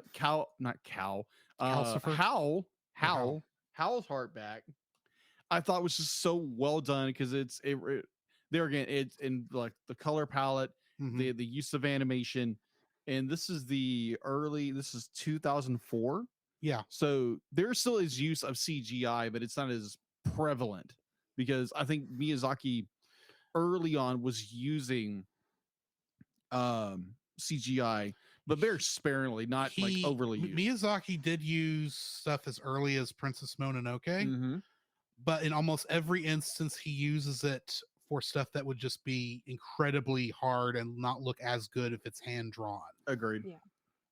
He will completely get rid of computers though when we get to Ponyo.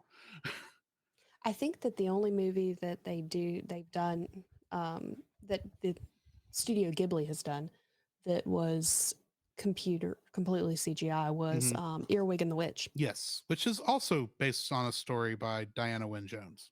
Just found that out. Very excited. We'll be getting it later. I will get to it when we get that far.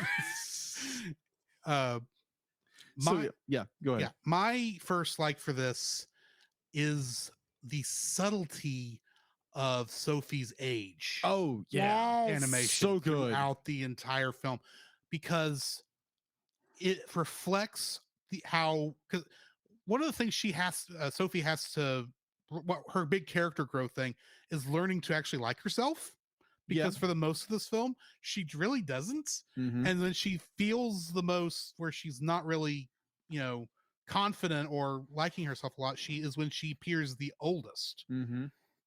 But the more she accepts herself, the younger she appears to look. And you can watch in the emotions of the story, because they will actually they change the animation where she looks, where like in a scene you'll actually see her go from being older to being younger to going back to being older. Mhm. And like, just as the emotions play across her face, Mhm. which I thought was beautifully well done, I thought. So I really loved that.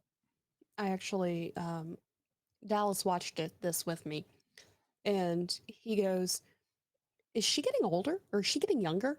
And I go, "Yeah, she's been doing it the whole time." And I was like, "It's every time she relaxes." And so later on, he was like, "No, it's more about when she's confident." I go, "You're probably right." Yeah. So, John, what's your second like?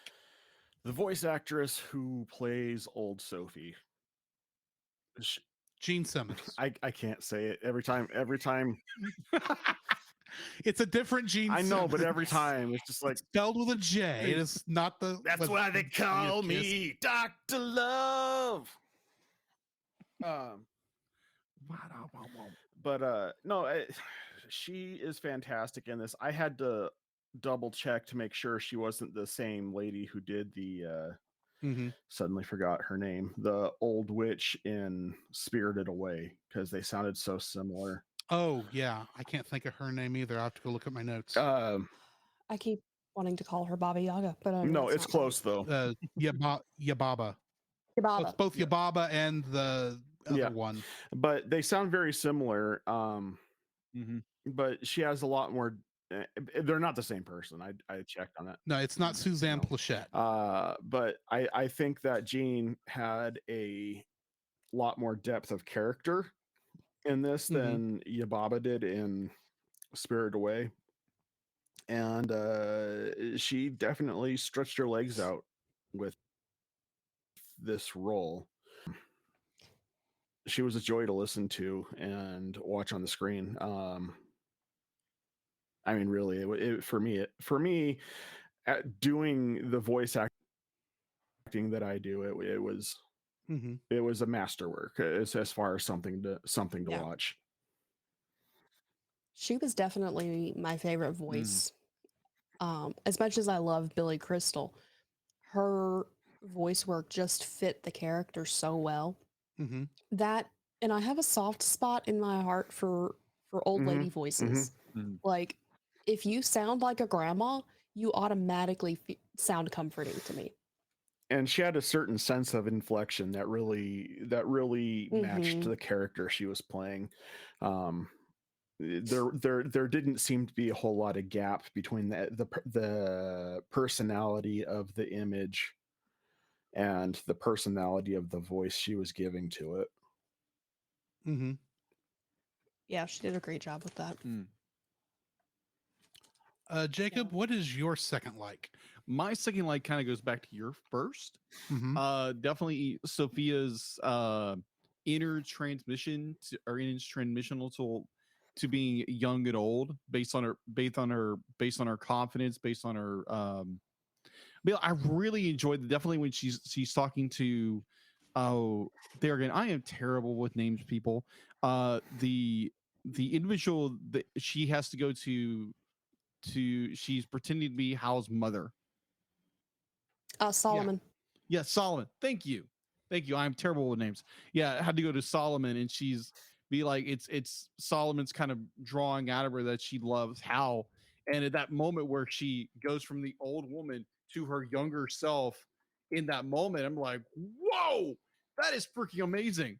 Like that beautiful transition they do with, you know, going from the old Sophie to young Sophie, and then just metamorphing back into her old self. And that burst of emotion. And throughout the entire movie, like, you know, Celeste has said and everybody else has said, that it's all based on her emotions. It's based on her confidence in herself. And for someone who has struggled with their confidence their entire life, this guy included, that is just it's so well done. Oh my gosh. Because by the end of the movie, be like, she's kind of back to her young self, because she's started to believe in herself, kind of like Howl believes in her. And when you struggle with that you don't like yourself or anything like that, be like, I could see that. But when you have people in your life that are like rooting for you and cheering you on, and they see the potential in you and you just don't see it, be like, it's comforting when you finally start to, when God kind of opens your eyes and be like, hey, all these people, you know, are rooting for you. Have confidence in yourself, because I have confidence in you. Be like, I died for you. So have confidence in yourself. So yeah, it's just like those scenes kind of just hit me, like it hit a personal thing with me, and that was so well done. And I one of the reasons I love this movie is because of scenes like that. Yeah, that's my second like. Celeste, what's your second like? So my second like is the fact that the story of the movie is so different from the book. Normally that is a bad thing. Yeah. And you're like, they left things out, but Miyazaki managed to take the story, take the parts of the story that made it charming, and make it his own, to where, again, it feels like a completely different story. So it feels more like less like a book adaptation and more like a revamping of a story. So kind of like, you know how there's like 15 bajillion stories about Cinderella and Snow White and Beauty and the Beast, Right. and they're all a little different.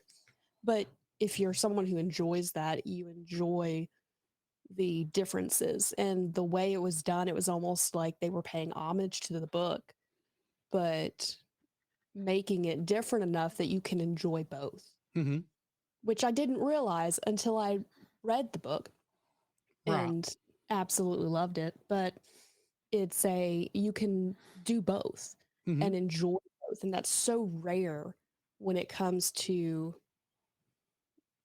adaptations, when it comes to movies that have been books first. Right. So my second like for this is the entire scene at the palace, from the time she's helping, she and the Witch of the Waste are trying to climb those stairs. Good night. Which that's a funny scene just in and of itself. And I do enjoy how it shows Sophie's character, how she's even helping, encouraging the witch to get up the stairs, even though she's really has a lot of reason not to like the witch. She's still at least trying to say, no, you can get up here, we're almost there. And then of course the witch gets her just desserts in a way I was not expecting. And then everything there when they're talking to Solomon, it's like that whole scene I thought was just a good, masterful way of showing, like, of giving all these characters like their time in the spotlight, along with introducing us to the dog, who you never really know as you're watching it if he's actually on our side or on their side, even up to the very end. He is the best boy.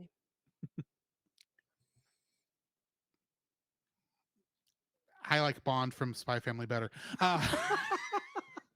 No, in this instance. Oh yeah, yes, he's a good boy in this one. I'll give you that. Absolutely. But I do like, I just like the entire sequence, even to the point where you can tell that Solomon doesn't believe that Howl's version of the prince or the king is the real one, and like 3 seconds later after he shows up, that's when the real one shows up. Oh, that was perfect. That was well well done. It was just that entire section is just like, I have nothing wrong with any of this, and it's just perfect in my opinion. So yeah, that is my second like. Jacob, since why don't you go ahead and give us your first dislike? My first dislike. Now this is not a be like, oh, the animation's horrible, rah, rah, rah, kind of thing. Mm-hmm. But like when you first like going into the film, you see Howl's moving castle. And no, we're on the same page on this, aren't we? I think so, maybe. There's waves going on here. But again, this happens when you do this for almost 5 years. Watching the scene where it's the Howl movie castle and it's moving, and it's just like, this seems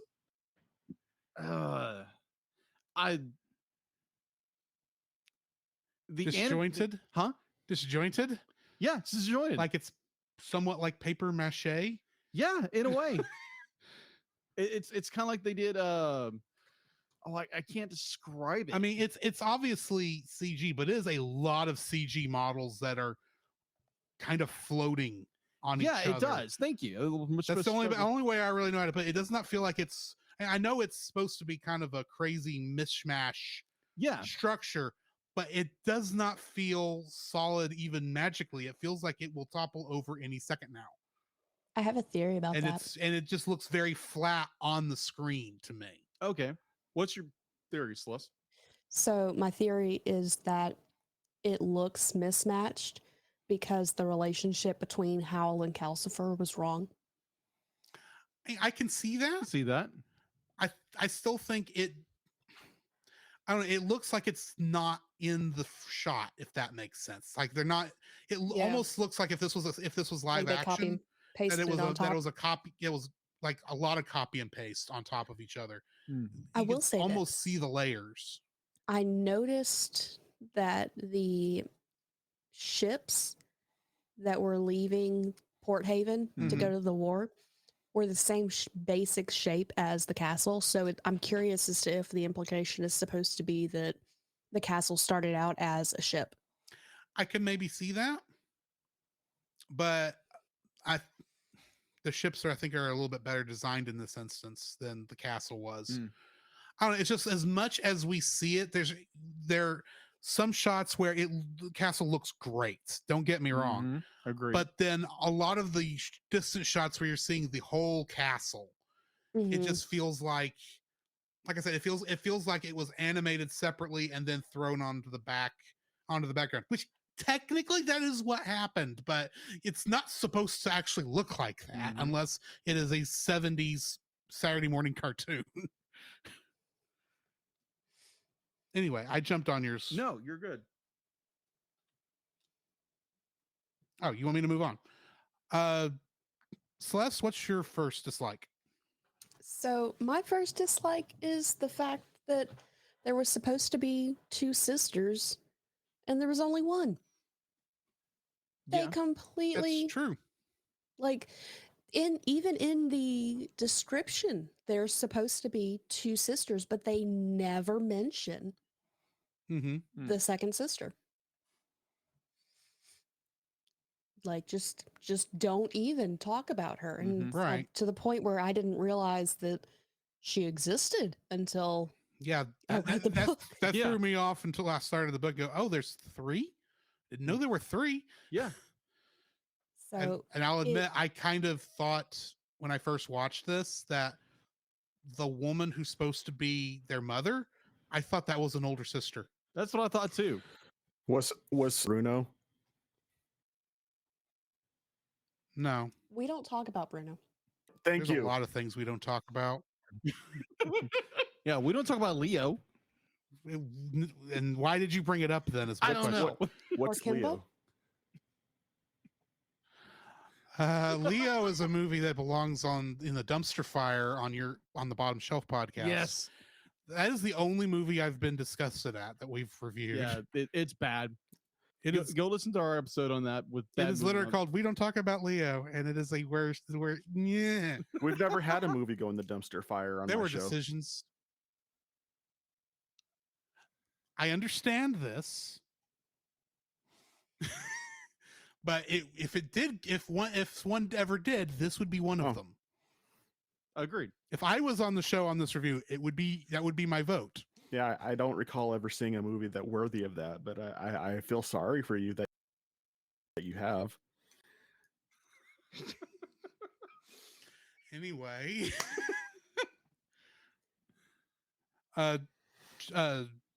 Celeste, did you finish your dislike? I have another one that I can pull up. Although Let's go ahead and let John give his first. There's somebody in the chat you might want to ban. Yeah, I'm working on it. I'm working ban Hammer. All right. So you wanted my dislike, or whose dislike are we on? It's your first dislike. Your first Mine. dislike, sir. Yeah. Okay. So, like I said, my copy of the Studio Ghibli might be a bootleg, and sometimes the quality of it dips. So I HBO Max instead and watched it there to make sure I could get it in all four. So I have gigabit internet here. I'm set up. I'm jealous. Best possible scenario. When I was watching it, there were times where the fluidity of the animation stutter,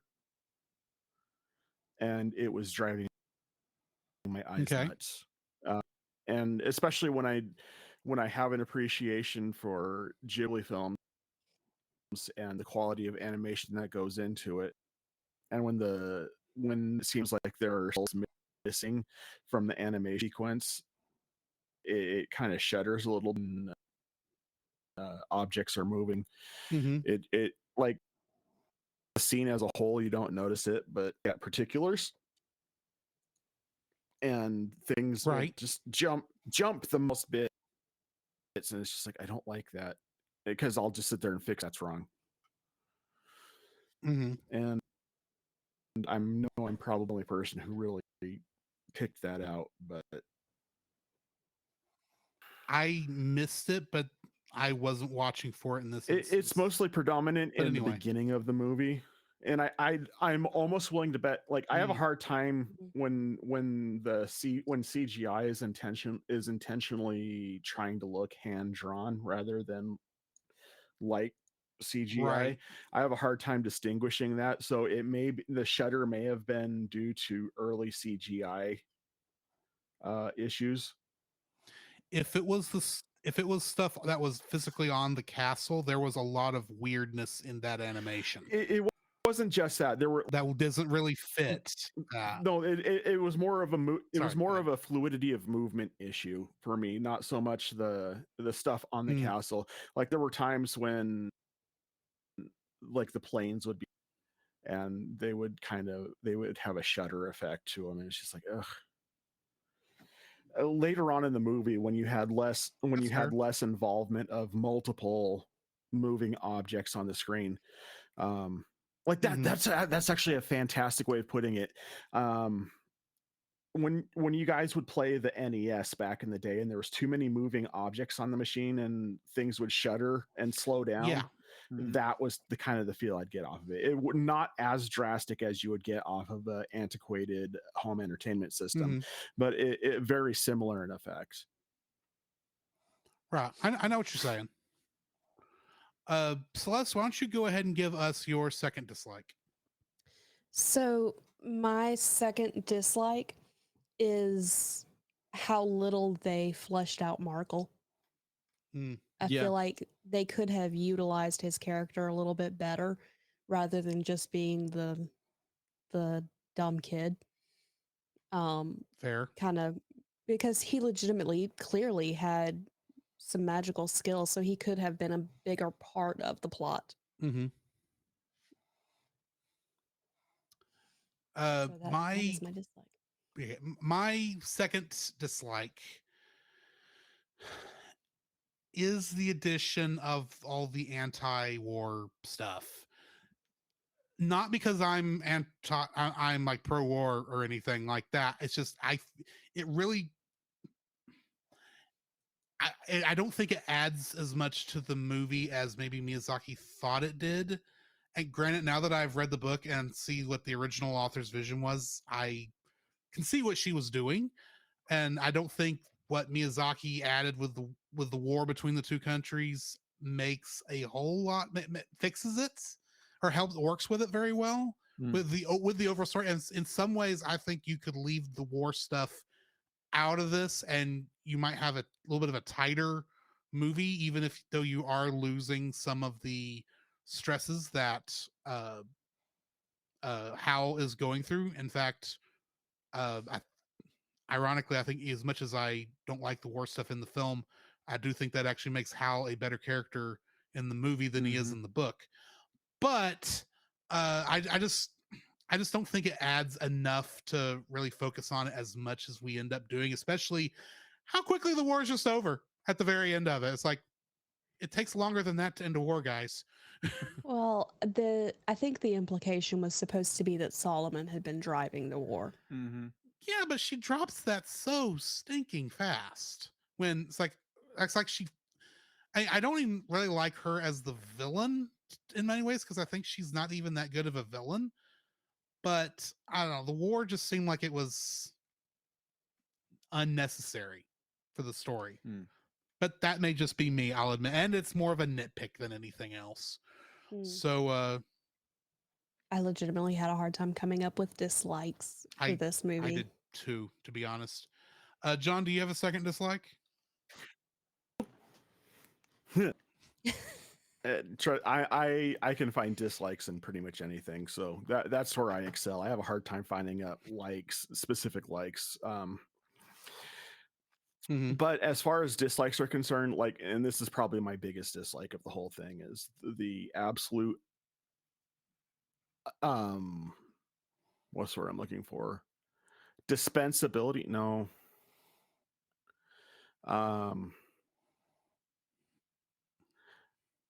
Turnip Head was absolutely unnecessary for this story. He was there as an instrument of Ex Machina, and that's all he served. And that, to me, is just, and it bothered me a lot.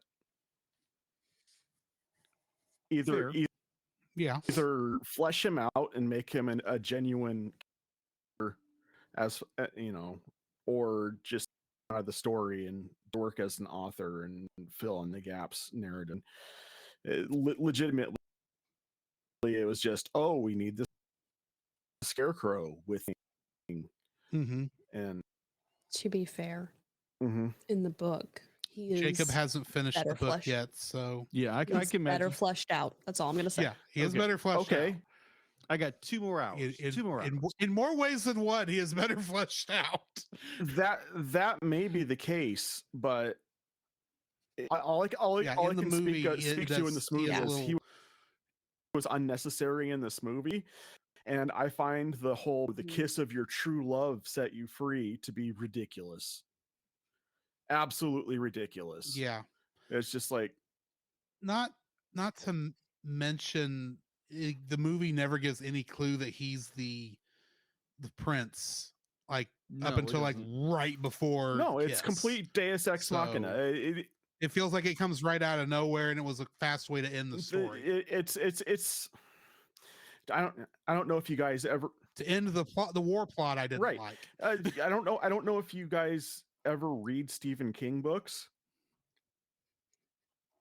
Some, yes. But I mean, he is there as a tool of convenience. Stephen King has those in his books because Stephen King will he'll paint himself into a corner, and it's just like, and then it magically ends. The end, and that's basically all his purpose. All Turnip Head's purpose in this movie is just like, okay, we need to end this war.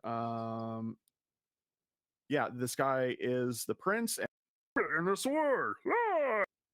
And it's just like, Witch of the Waste is all like, "True love, only the kiss of your true love could finish that curse." And I'm like,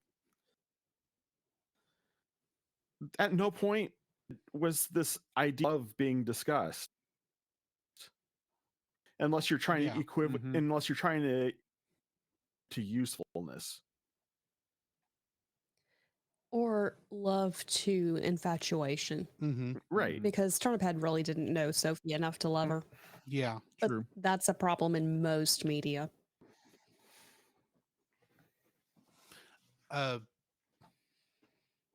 Here's the only one I've not done yet. Yes. Second like. Okay. Jacob, what's your second dislike? My second like bounces off John's. This movie wraps up. Be like it's too quick of a turnaround for once Howl gets his heart, everything just goes flip and the movie's over. But like, yeah, I understand. Be like, Howl and Sophia are, the main characters, obviously. Mm-hmm. But when, like John said, be like, Turnip Head, be like he turns into the prince, and that's what turns the let's end the war here. And to me, it'd be like if they would have like maybe something different instead of this Deus Ex Machina kind of thing. Mm-hmm. It's like, oh, it's true love. Oh, he's the prince. War's over. Especially Really? since there's no way that they're true loves, because the story is definitely showing that Sophie and Howl are true Yeah, loves. exactly. So It's just more like, oh, here's our catch. How we nicely turn everything, to end everything. It's lazy. Turnip Head is a Deus Ex Machina, and they had to come up with another Deus Ex Machina so the Deus Ex Machina could do its job. Yeah, exactly. So it's dual Deus Ex Machina. I would have been a lot happier if the Witch of the Waste would have kissed Turnip Head, and then that would have turned him. Yes, there we go. That works better. That would have made more sense than how they went about it. Mm-hmm. Yeah, I know what the deal is with Turnip Head in the book. Did I miss who turned the prince into Turnip Head? They The never movie? mentioned it. So they didn't even think it that far through. It's implied that it was Solomon, Yeah, but still. but that is not confirmed. Like nobody verbally said, "Yeah, Wizard Solomon did this," because I feel like if they had, then they would be like, "Your wizard attacked the prince, Mm-hmm. and that's grounds for war." Yeah. I don't know. It's just, to me, looking between the movie and the book, the Witch of the Waste in the book is a much better villain than Solomon is in the movie, in my opinion. fair. Well, who's behind the Witch of the Waste anyway? I'm trying not to spoil anything. Thank you. I appreciate that. So yeah, since we have reached the end of our likes and dislikes, we need to give a rating for this thing. Who wants to go first? Remind me how y'all rate your stuff. We have a 0.0 to 10.0 scale where you can either full points or half points. And that's pretty much how the rating goes. And you just give a 0.5. quick summary as to why you're giving it that rating. Cool.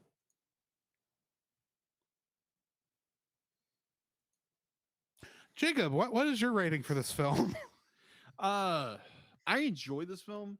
There again, be like in the midst of this discussion of how the ending of this film just kind of goes flip, it's over.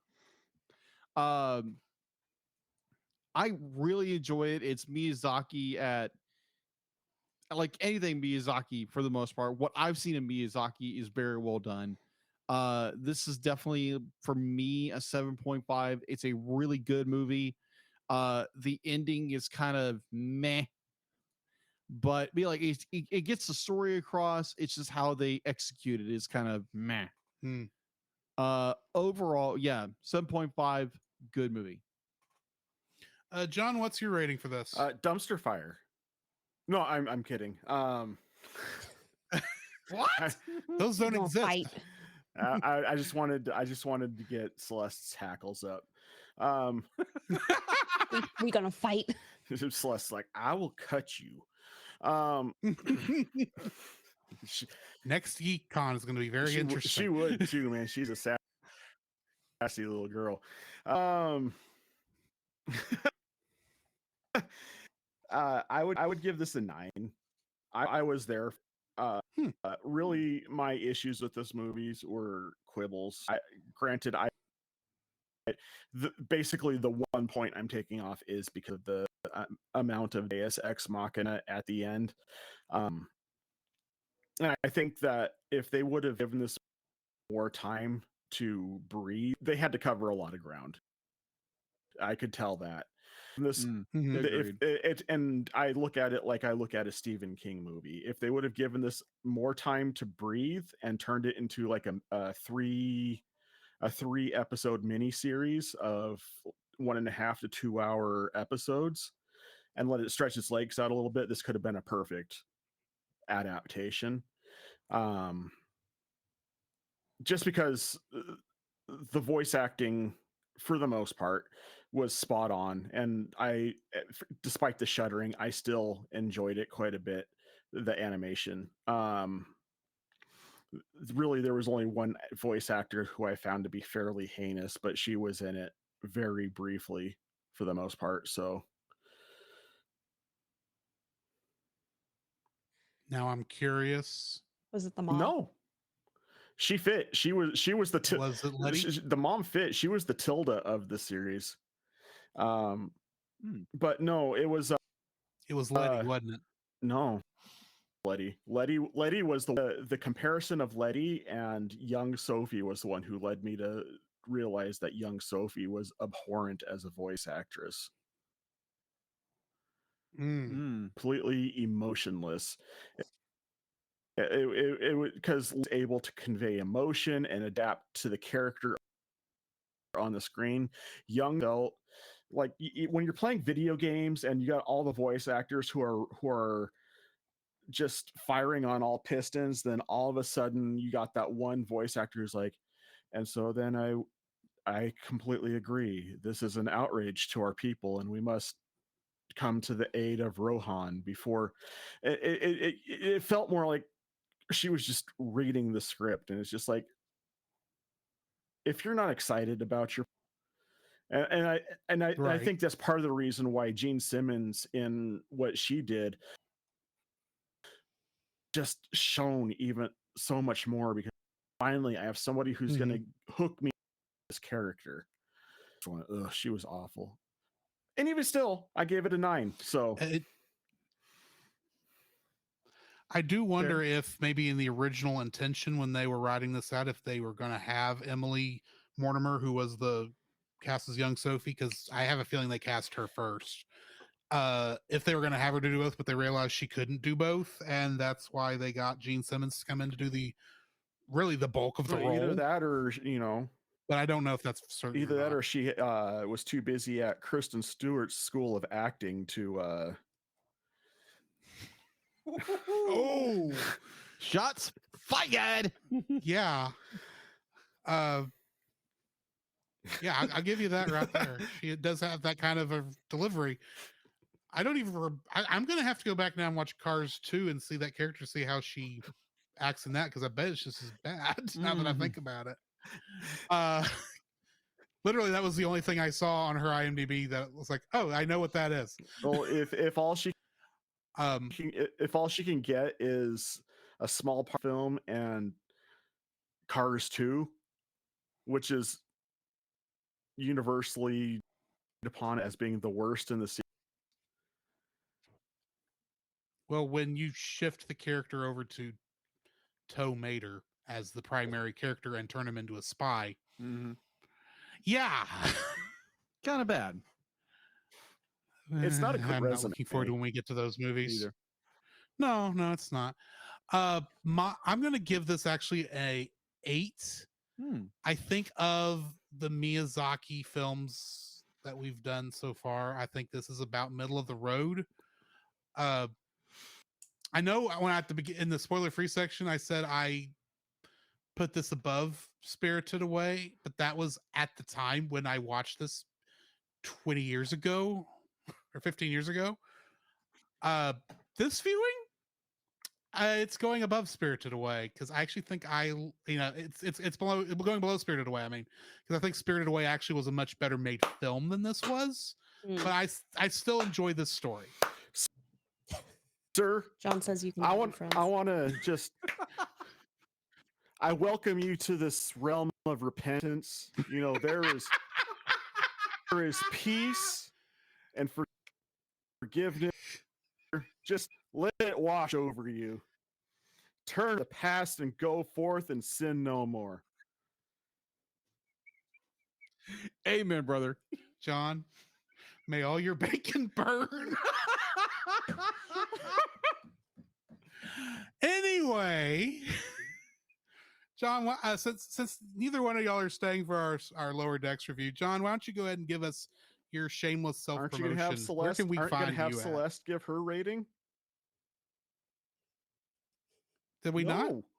No. I mean, I know I've kind of been telegraphing it the whole time. I'm so sorry. Celeste, how much does you liking Calcifer make this a 10.0? Actually, it's 9.5. Oh, nice.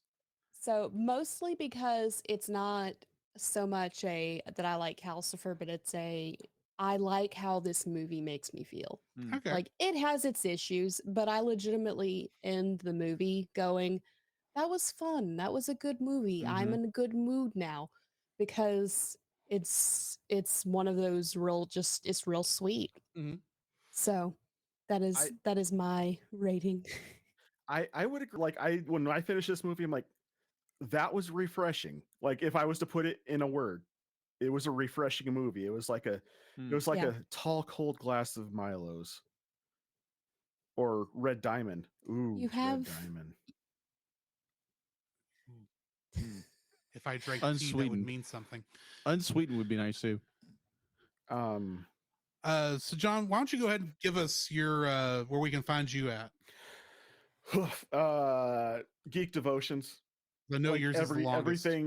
everything at Geek Devotions. I look, if you're interested in what I do, there's going to be a Linktree link in the show notes. Go check that out. I have I think I have 7 podcasts in my band. So, but if I have to point any out, I would say come check them at an actual play D&D podcast called Playing Games with Strangers. Celeste is a part of that crew, and we get together and tell and act stupid and have a good time. I also am a voice actor for a podcast today called Gaslight, which is a steampunk audio drama written by one of my brand. So go. And I'm actually in this episode. You are in this episode. I heard that today.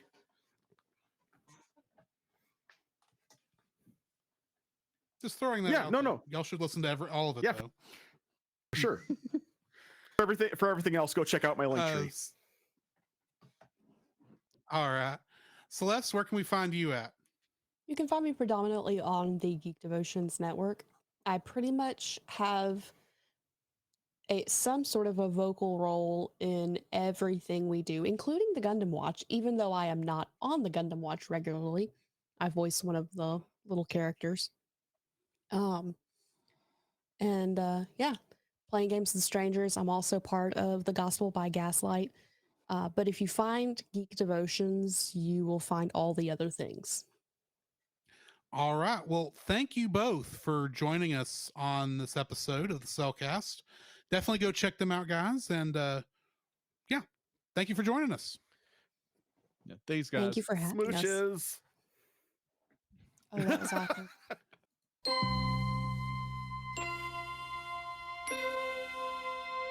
Space, the final frontier.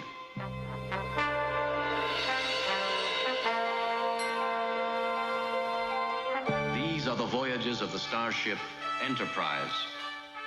Its 5-year mission: to explore strange new worlds, to seek out new life and new civilizations, to boldly go where no man has gone before.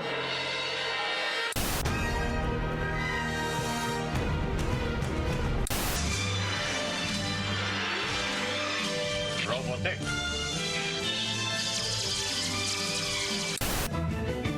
Come on now and set sail for the future.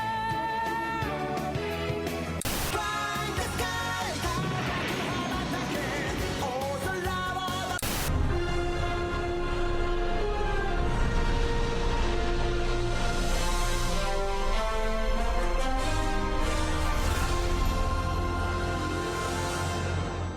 All right, we are starting season 3 that now on Star Trek Lower Decks. And before we get too far into this, I want to point out some stuff that I have missed. Okay. In the opening sequences during season 2, the scene there where the ship, the Cerritos, sees, the Romulans firing on the Borg cube and then turns around and runs away very fast. In season 2, they added Pac-Led ships to that battle scene. Oh, okay. And now in season 3, they added a few Klingon ships and a giant crystalline entity. Wanted to throw that in there since we have not brought that up. I got you. Also, I failed to mention that, especially with this first episode, is when I noticed that the album art, for lack of a better term, for the seasons are based on the movie posters for the Star Trek movies. So season 1 was based, it has similar things. With Star Trek the Motion Picture. The season 2 is a near replica of the Wrath of Khan Drew Struzan poster. And this one is reminiscent of the Search for Spock poster with Rutherford as Spock, which is very interesting considering the season. So we're going to start it with season 3, episode 1, Grounded, directed by Jason Zurich and Chris Kula. If you remember our last episode, at the end of the last episode, Captain Freeman was being arrested for blowing up the Pac-Led planet. In this episode, Mariner enlists her friends on a rogue mission to exonerate her mother as Captain Freeman faces a military tribunal for the destruction of Pac-Led planet. Getting into the guest cast for this is the introduction of a character that will be showing up a couple of more times in this episode, and that being Carlos Alazarqui, who we just brought up in the Howl's Moving Castle as one of the that's right additional voices. Okay, yeah. He in this episode is playing Admiral Les Buenamigo. Shows up quite a number of times and may have already actually shown up before. Really? But that's all I'm going to say. Okay. Phil Lamar returns as Alonzo Freeman. Bobby Moynihan is the voice of both Carlton Dennis and Gavin. Gavin was the guy on the Phoenix that joined the crew, and Carlton Dennis is the transporter guy. Oh, yeah. And Kari Walgreen played Sylvia Ront, the news anchor at the beginning of the episode. And this episode also features a returning Trek actor in the form of James Cromwell. Yeah. Who returns playing Zephram Cochrane, or at least his amusement park hologram. Yes. Which I absolutely love in this episode. Yeah. Getting into the trivia for this, at the end when they're showing the end of the news broadcast, it is shown that a small human boy has somehow discovered the solution to Fermat's last theorem, which Jean-Luc Picard was working on a solution for it during his off time, as had Tobin Dax in a couple episodes of Star Trek. Okay. This was like an impossible math problem to solve, and somehow this one little human boy figured it out. Mariner's father is given his full name, Alonzo Freeman, with the abbreviation of ZO as his nickname. It is also the first time both Captain Freeman and Admiral Freeman are seen together. Outside of being on screens. Yeah, that's right. Cisco's Creole Kitchen, as well as its alligator and dinner menu display, makes a return appearance in animated form. The last time it appeared was in Star Trek Deep Space Nine, Image in the Sand. This is on Deep Space Nine, you had Captain Cisco, the leader of the commanding officer on Deep Space Nine. This is his father's Cajun restaurant. Oh, okay. Interesting. Rutherford wears a sweater identical to one worn by Jake Sisko, and Boimler also wore a vest design also worn by Jake when he enters Sisko's. Ketracel White Hot Sauce is a reference to the drug Ketracel White, which the Dominion used to provide the Jem'Hadar with all the necessary nutrients they needed and to ensure their loyalty to the founders. The Jem'Hadar were the shock troops that were controlled by drugs to keep them loyal, and so they would fight. Oh, okay. And now it's a hot sauce, apparently. Okay. Or at least it's named after that. Wow. This episode includes several crossover characters referenced in various forms, including the aforementioned Zephram Cochrane, voiced by James Cromwell. He recreates many of and the episode also recreates many of the scenes and elements from the appearance of Bozeman, Montana in Star Trek First Contact. Yes. There are two non-speaking appearances also made by Tuvok from Star Trek Voyager. He was the security chief aboard Voyager. And Morgan Bateson from the Star Trek The Next Generation episode Cause and Effect. Interesting thing about Morgan Bateson, that was the one that helped them find the evidence that Freeman was. Yeah. He is actually the actor who played him in Cause and Effect was Kelsey Grammer. Oh, okay. Yeah, that's why you mentioned that before. Right. And he looks a lot like Kelsey Grammer in animated form in this, which I thought was interesting. And also Tuvok looks a lot like the actor also. Additionally, the FNN news ticker also referenced the now Admiral Edward Jellicoe, previously seen in the Star Trek Next Generation two-part episode, Chain of Command, Part 1 and 2, and Sonny Clemens, who previously appeared in the Next Generation Season 1 episode, The Neutral Zone. The funny thing about Sonny Clemens, he is actually a country music star from the 20th century. Really? Who got frozen because cryogenics were a fad at the time.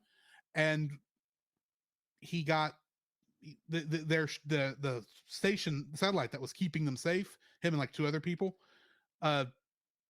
Apparently during World War III, they didn't bother keeping up with where that satellite happened to that satellite, and it went off into deep space.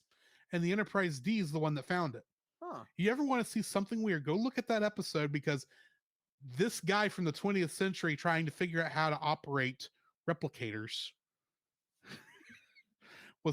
I think it was funny, but it's a subpar episode in general, unfortunately.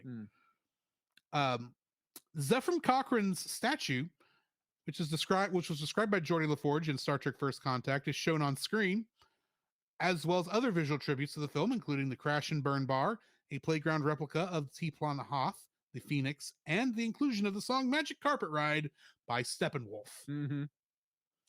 Carlton Dennis wears the late 2360s, early 2370s Starfleet uniform, worn for the 4.5 seasons of Star Trek Deep Space Nine, Star Trek Generations, and throughout Star Trek Voyager. Boimler's hair is confirmed to be dyed purple rather than simply appearing to purple due to the show's palette. The Type 6A shuttlecraft Yosemite that was previously destroyed in Where Pleasant Fountains Lie is replaced in this episode by the Yosemite 2. The Raisin Vineyards of the Boimler family have parallels with Chateau Picard, and Boimler's and Picard's preference to being in Starfleet. Unlike Picard's appreciation for his family's history of winemaking, Boimler's finds the process of drying grapes to be unbearably dull. The stealing of the Cerritos from the Starbase is very similar to what happened in to the USS Enterprise in The Search for Spock. And Captain Freeman calling the Packled's plan a classic Packled Samaritan Snare is referencing the Star Trek Next Generation episode Samaritan Snare, which first introduced the Packleds. This is also the final episode in the Packled arc, as far as we know. Okay. So yeah, we won't have to deal with Packleds for a little bit. At least. Okay. For the moment. For the moment. Who knows in season 4? What are your thoughts on this episode? Oh, in very classic style, be like everyone's saying, be like, hey, don't do anything rash, don't do anything rash. And of course, Mariner does something rash. Yes. Well, I understand why she does it, because she wants, like, she knows her mother's innocent and she's going to do everything in her power to Mhm. do that, even though, be like, her father's telling her, it's like, hey, trust in the system, trust in Starfleet. And obviously, be like, her father, be like, his trust is founded, be like, the captain is acquitted of all charges. And it's that same rashness and bullheadedness not to listen, but to go charging head forward into, without, like, taking into account maybe things are going to turn out right. Mhm. And I love how this episode ends, is where Mariner is sitting with her parents, and of course she's ranting and raving about crap, and her parents are like, yeah, the Cerritos is your last chance. This was your last chance. It still is your last chance. It still is your last chance. And it's like, oh, yeah, I'm putting you, be like, you are no longer under my command. You are under her number one. Well, she is still technically under her command, Yeah. but the whether or not she stays on the ship Yeah. or gets Yeah, that's right. Because kicked out of Starfleet is Yeah. going to be up to Ransom. Yeah, Ransom. Which I'm like, when Ransom's would be like, I'm your mother now. I'm like, oh, yes, thank you. And this will come up more in the next episode. Yes, agreed. But I enjoy because the point when they do get to the Phoenix, and their very brash idea, it's like, okay, we can't beam aboard because of these these aliens, which is hysterical to me. Yes. when Tinley, being Tinley, it's like, oh yeah, we're doing an experiment with these aliens, and it's like, oh, that is disturbing but funny. Yeah. Ugh. But I enjoyed the episode. I enjoyed it when Mariner, like, it was, this is the end, be like, you are at the end of your rope. Be Mhm. like, if, be like, the commanding officer, be like, is looking for any way to get you kicked out of Starfleet, this is gonna be it. Right. And when I saw that, when the entire Freeman family was together, it was like, oh, this is cool. And of course, Mariner's going off, and the captain's like, we just let her get away with everything. She literally gets away with everything. And then it's me like, yeah, this is your last chance. Be like, yeah, the Cerritos is your last chance. And I found that very good. And I was like, to me, who has not watched all of season 3 yet, watching it as we review it, it's me. It's like, does Mariner get kicked out of Starfleet? I will watch and see. I'll be like, obviously, I'm getting a reaction, but I don't know what you're talking about. yeah, of course I not. know how it ends. I Of am course not. going Wait, nudge, to nudge. tell you. But we shall see, or at least I will see. Everyone's saying, be like, what's the last episode? No, watch all the episodes. Watch but all the episodes. I do understand why you're going at it at the rate you're going. Exactly. You are fine. Yes. So yes, this is a good episode. It's a good start to season 3. This when I first watched this episode, Mm-hmm. and they first mentioned, oh, we could go to historic Bozeman. Mm-hmm. My heart leapt into my chest. I can imagine. Because here's the thing, folks. I grew up watching a lot of Star Trek, Mm-hmm. but my absolute favorite Star Trek movie that I have the most nostalgia for, I have to say it that way because 6 is my absolute favorite. 2, I think, is a very, very good movie, and it's like right there with 6 in terms of, like, it's only separated by a couple of degrees for me. First Contact is the first one I saw, first Star Trek movie I saw in a theater. I'm 90% sure. I may have seen Generations in a theater, but I would have been a little young at the time. But this is the first one I definitely remember seeing in a theater. And it is, in my opinion, the best of the Next Generation movies. Okay. And it's the one that's like the least Star Trek in a way. Okay. But yeah, it's also a lot, very much Star Trek. And the whole thing with Zephyr Cochrane and everything that was going on in Bozeman, Montana is just fun for me. So I find out we're going to Bozeman. I am already super excited to see what you're going to do here. So they get there, and of course, the music goes straight into the theme to Star Trek First Contact. I'm going, oh, I'm here. My childhood has just reared its ugly head, and I am enjoying this. And you're seeing things like the statue of Zephram Cochrane, the crash and burn bar, the T-Plana Hoth, the Vulcan ship that made First Contact as a playground. I find hilarious. And then they're still launching Phoenix replica rockets because they're actually amusement park rides. But I was like, please tell me they're going to take one of those. Please tell me they're going to capture one of these ships and use it. And then you hear, and then the voice starts talking, and it's like, okay, yeah, that's obviously supposed to be Zephram Cochrane. Wait a minute. Is that James Cromwell? It is James Cromwell. They got James Cromwell to come back. I have no idea what James Cromwell thinks of Star Trek at this point, but they got him to come back to play a stupid little cameo role in an animated show on a streaming service. Dude, I'm loving you people more and more.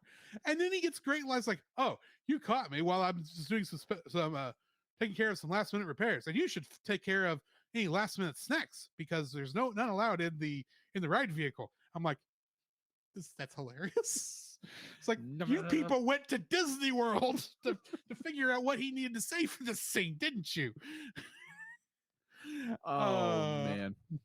And then we're in the Phoenix, and they're getting ready to launch off. He says, and one last thing, let's rock and roll. And then they start playing Magic Carpet Ride. I'm going, my childhood nostalgia is complete for this episode because there's no way you can.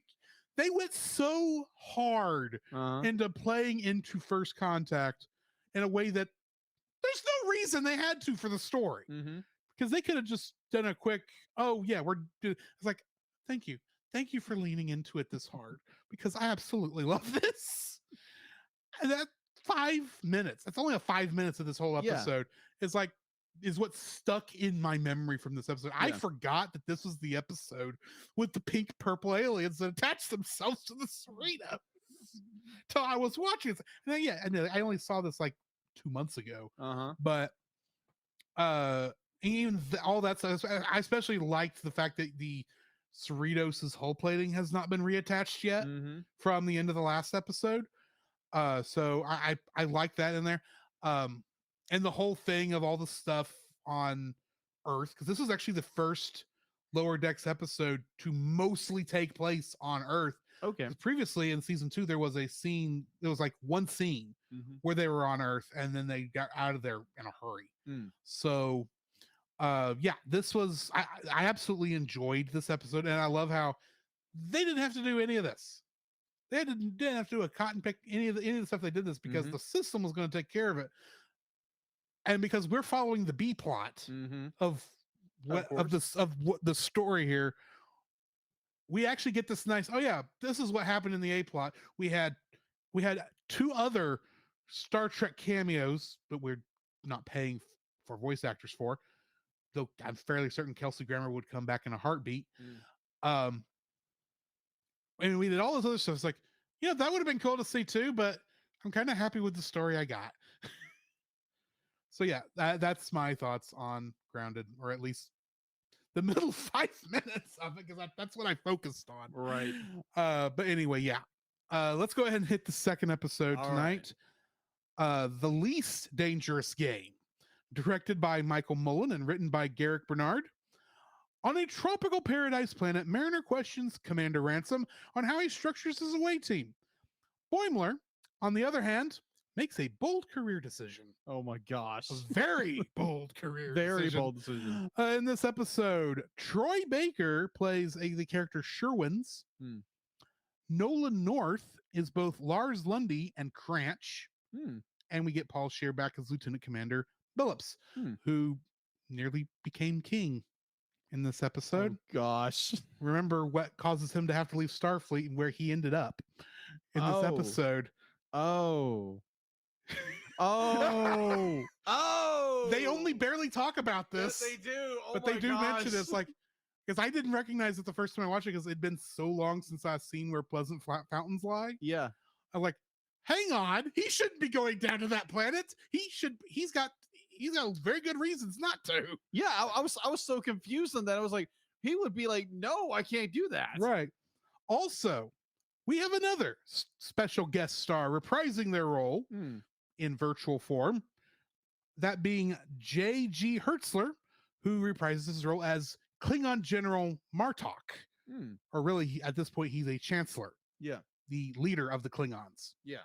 He was a major character in Star Trek Deep Space Nine. Oh, okay. This title references, the title of the episode references The Most Dangerous Game, a 1924 short story about a big game hunter who is himself hunted on an island by a Russian aristocrat. Wow.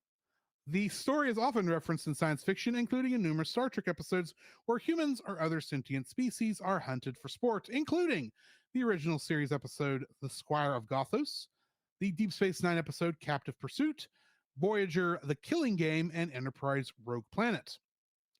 The game that they're playing at the very beginning is Batleths and Binocs, which the name is a clear reference to the classic tabletop RPG Dungeons and Dragons, while also referencing elements of the Star Trek The Next Generation board game, A Klingon Challenge. I had this board game. Not I shocking wish at all. I still had this board game. Literally, what it was is you had a board. You had this board that had the picture of the Enterprise with a spaces to move around, and you had to do these different things on the ship in order to gain access to the bridge. Okay. The bridge was locked down by the Klingon who came on and stole the Enterprise. Bear in mind, this is the Enterprise D. Yeah. Said Klingon was played by the actor who also played Chancellor Gowron in The Next Generation, which this episode also references as Rutherford was wanting to get the Gowron expansion. Okay. But it was played that board game. There was the Klingon would come on a VHS tape. You had to plug in your VCR, and every once in a while you're making rounds, he would come and say, the one who is moving now, answer me, human. Experience beige or something. He'd tell you what to do. Yeah. Like some special thing. Or he'd say the character who's closest to the engine room do such and such things. You'd have to go do that because that's just how it worked. Yeah. Or you actually could assign ranks, and it came with like stickers you could put on there. That's probably the reason I don't have it anymore, is I lost all the stickers. But it was a cool little fun board game. Okay. I kind of wish I still had it, even though the VHS part would be a little hard to use at this point. Yeah. But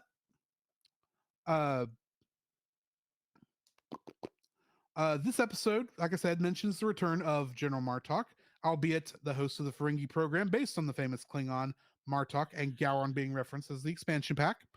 The Klingon blade weapons Rutherford, Tendi, and Boimler wield during the game include a Hegbat ceremony knife, a Mek'leth, and a knife similar to that which Worf kept hung on the wall in his quarters on the Enterprise D.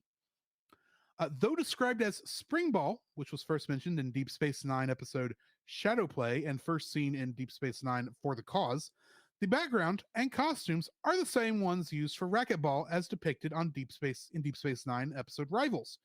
Mike Mahan took responsibility for the error. The Spring Ball actually looks a lot different. Oh, okay. Rutherford said he was having so much fun down on the planet that he thinks he should transfer divisions again. referencing the season 1 episode Envoys, where he spent time exploring the command sciences and security divisions on the Cerritos before returning to engineering. Mhm. Mariner's skydiving stunt briefly resembles the scene in Star Trek 2009, Yes. in which Kirk, Sulu, and Olsen Mhm. perform an orbital skydive down to Vulcan in order to sabotage the Narada's drill platform. Olsen never returned. No. Interestingly enough, this episode does not include any scenes on the bridge of the Cerritos. That's right. He doesn't. No, it doesn't. What are your thoughts on this episode? My thoughts. Oh my gosh. When Boimler and his I'm gonna oh my gosh. Like I understand like you want to get out of your comfort zone and like just not do everything safe. Right. And it's like, yeah, it's a bold move, but when he steps up and does that one thing, he doesn't realize what he's stepping into. Right. You're like, oh, you are my prey now. It's like, excuse me. And like, oh yeah. And I love as he's being chased through he finally catches up with Captain Freeman. He says, Captain, I'm being hunted on the ship. Oh, I can't have that. Security, come back to such and such level. Yeah, I was talking to, it's this Cranch guy. He's hunting me for his prey. I kind of agreed. I was just, oh, it's that, belay that order, security. You better hurry. I hear he's very fast. And then he turns the corner. He's like, He's there. And Cranch stops for a small second and talks and says, thank you for the mimosas earlier today. oh, that was great. That was so good. And definitely when Crouch like finally pins him down Yes. and takes a selfie with him. Yeah, because they believe in catch and release. Catch and release. Oh my gosh, that was hysterical. Oh, my great. gosh. I was like, oh my gosh, how's this gonna end? Of course you can't kill Boimler. No, you can't kill him. You can't kill Boimler. But it was just it was I mean, we nearly killed Rutherford last season, but he was fine. Yeah, that's true. That's true. That was just perfect. Like it's that idea that like you want to step out and be bold and like especially after we find out Vendome is no longer on the ship. He was the Bolian officer. Was on many of the episodes, and now he's the captain of his own ship with an entire Bolian senior staff. That's right. And all blue heads. Yeah. And oh my gosh, Boimler is just more like, what? No. I do everything right. But it's just more This like guy he never just steps out lucks and does into it. anything. It's like he was also higher on the ranks than you. He didn't have to go as far. True. He was almost senior staff. Very true. But oh my gosh, the when Mariner and remind me of his name again? Cranch? No, when Mariner and Mariner and Ransom. Ransom. Thank you. I always forget Ransom's name. That is absolutely I love it that Mariner has to be like she can't just go jump off and do whatever she wants. And she's trying so hard. She is trying so hard. And Ransom is just more like the guy who this is the most boneheaded thing Ransom has ever done. Yeah, agreed. No matter how you look at it, because not only should the engineering people have been doing the space lift, preparing the space lift, he was the perfect ambassador to go talk to these people. Yes. Why are you doing this? I mean, other than I know you don't want Mariner to have a cushy job while she's working to under have you. Fun. Yeah. And especially since you know who these people are, you know what Billups's issue with what they are going to do is. Yes. You maybe should have thought about this just a little bit more. Yeah. And I love how like more and more he gets over his head and it'd be like he's got these engineers in a place like they don't know how to deal with it. And it's like, yeah, sure. Just like, talk bold from your diaphragm. Just ask for Parley, speak from your gut. It's like, we tried that. It didn't work. We showed her belly buttons and everything. No, that just made it worse. All because we didn't show our belly buttons in the temple at the right time. I'm thinking, good night. Is this that same planet where Wesley tripped over the flower rail, destroyed some flowers, and then they had to kill him? Poor Wesley. No, not poor Wesley. I'm actually surprised Will Wheaton has not been in an episode yet. Oh, As much as he's been doing the Star Trek, the Paramount Plus after show for all the Star Trek stuff. Yeah. 'Cause he's the host of all those shows. that makes And sense. he's not on an episode of Lower Decks yet. They'll probably, Come on, guys. They'll probably get around to it in season 4. He's the ultimate lower decker. He's the lower decker who got to be on the bridge. True. He's also the one we all hate. There's a reason why everyone's favorite line from the first season of Star Trek The Next Generation is Captain Picard's line where he says, "Shut up, Wesley." There again, I barely watched Star Trek The Next Generation, and I don't quite understand the wrathful hatefulness of Wesley Crusher, but I'll eventually get there. Wesley Crusher is that kid in school Mm-hmm. who the teachers honestly believe could do no wrong. Ah, He already knew how to operate the Enterprise D pretty much when he came on board. He hacked the Enterprise D when he was under the influence of the drunk virus we talked about yeah. a couple episodes ago. When he hacked the Enterprise D and named himself Captain. I'm not kidding here. Now, granted, he was under the drunk virus Yeah. at the time, but he had the capability to do this. Mm-hmm. The kid was overpowered as a character. He's yeah. And the reason they did a lot of this is because he was actually Gene Roddenberry's insert character on the show. Okay. And they gave it to Will flipping Wheaton. Granted, Will Wheaton's actually, from what I've seen, is actually a pretty decent guy. Yeah. He's actually he's leaned in heavily to the jokes Mhm.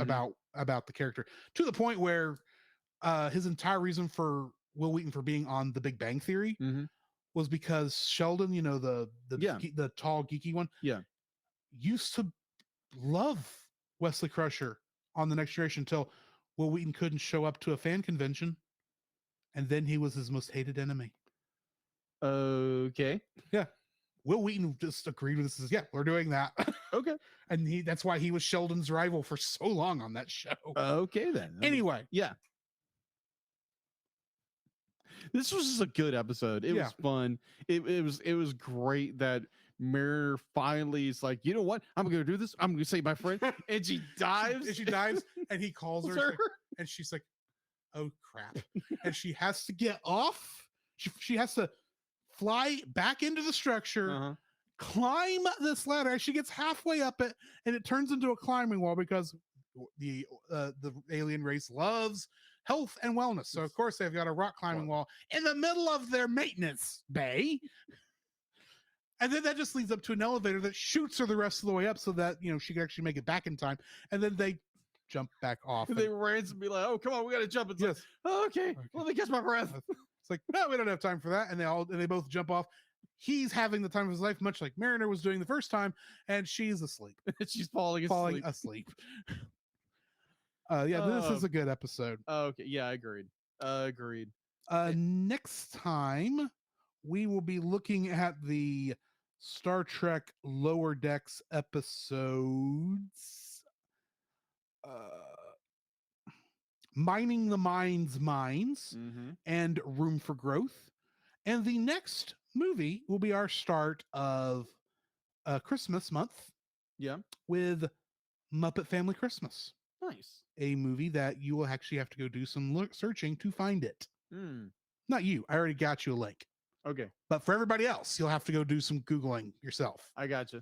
Because the legal rights on this one are a little impossible. Dicey. Disney and Warner Brothers, along with the remnants of Jim Henson, probably don't get along as well as they used to in order to make a release like this. Gotcha. But that's going to be the next thing we're going to be reviewing. So join us next time for that. Gotcha. In the meantime, this has been Drew. This is Jacob. And we'll catch you in the next frame. You can follow Jacob on his Facebook at Jacob B. Heron. His Facebook page, Jacob's Daily Art Corner, where he tries to draw each and every day. His Instagram at Jacob B. Heron. his Twitter at Jacob Heron, and his letterboxd at Jacob Heron. You can find Drew on Facebook at Drew Dodgen. His Facebook page Drew's Photo Bin to see his photography. His letterboxd page at ggeorge759. His Twitter at ggeorge759. And Instagram at Drew Dodgen. You can like us on Facebook at the Cellcast Podcast, on Twitch at the Cellcast Gaming, on YouTube at Cellcast, on Twitter at cast_cell. The Cellcast can be found at Apple Podcasts, Google Play Podcasts, Stitcher, Spotify, or anywhere else fine podcasts are downloaded from. Please rate and review us where you found us, and also on Podchaser. Email us at thecellcastpodcast@gmail.com. The Cellcast is a proud member of both the Pop Americana and Culture Box media networks. For more information, please see the link in the description. Our theme song is Drop and Roll by Silent Partner. And remember, that's Cell with a single L.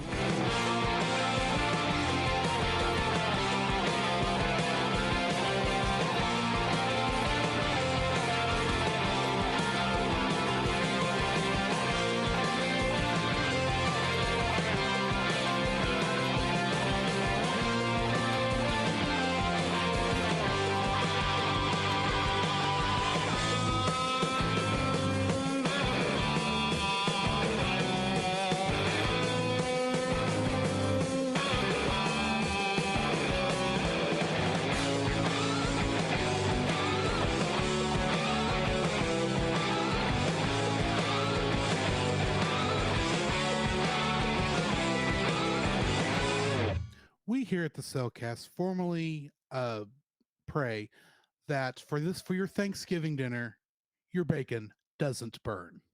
Amen to that.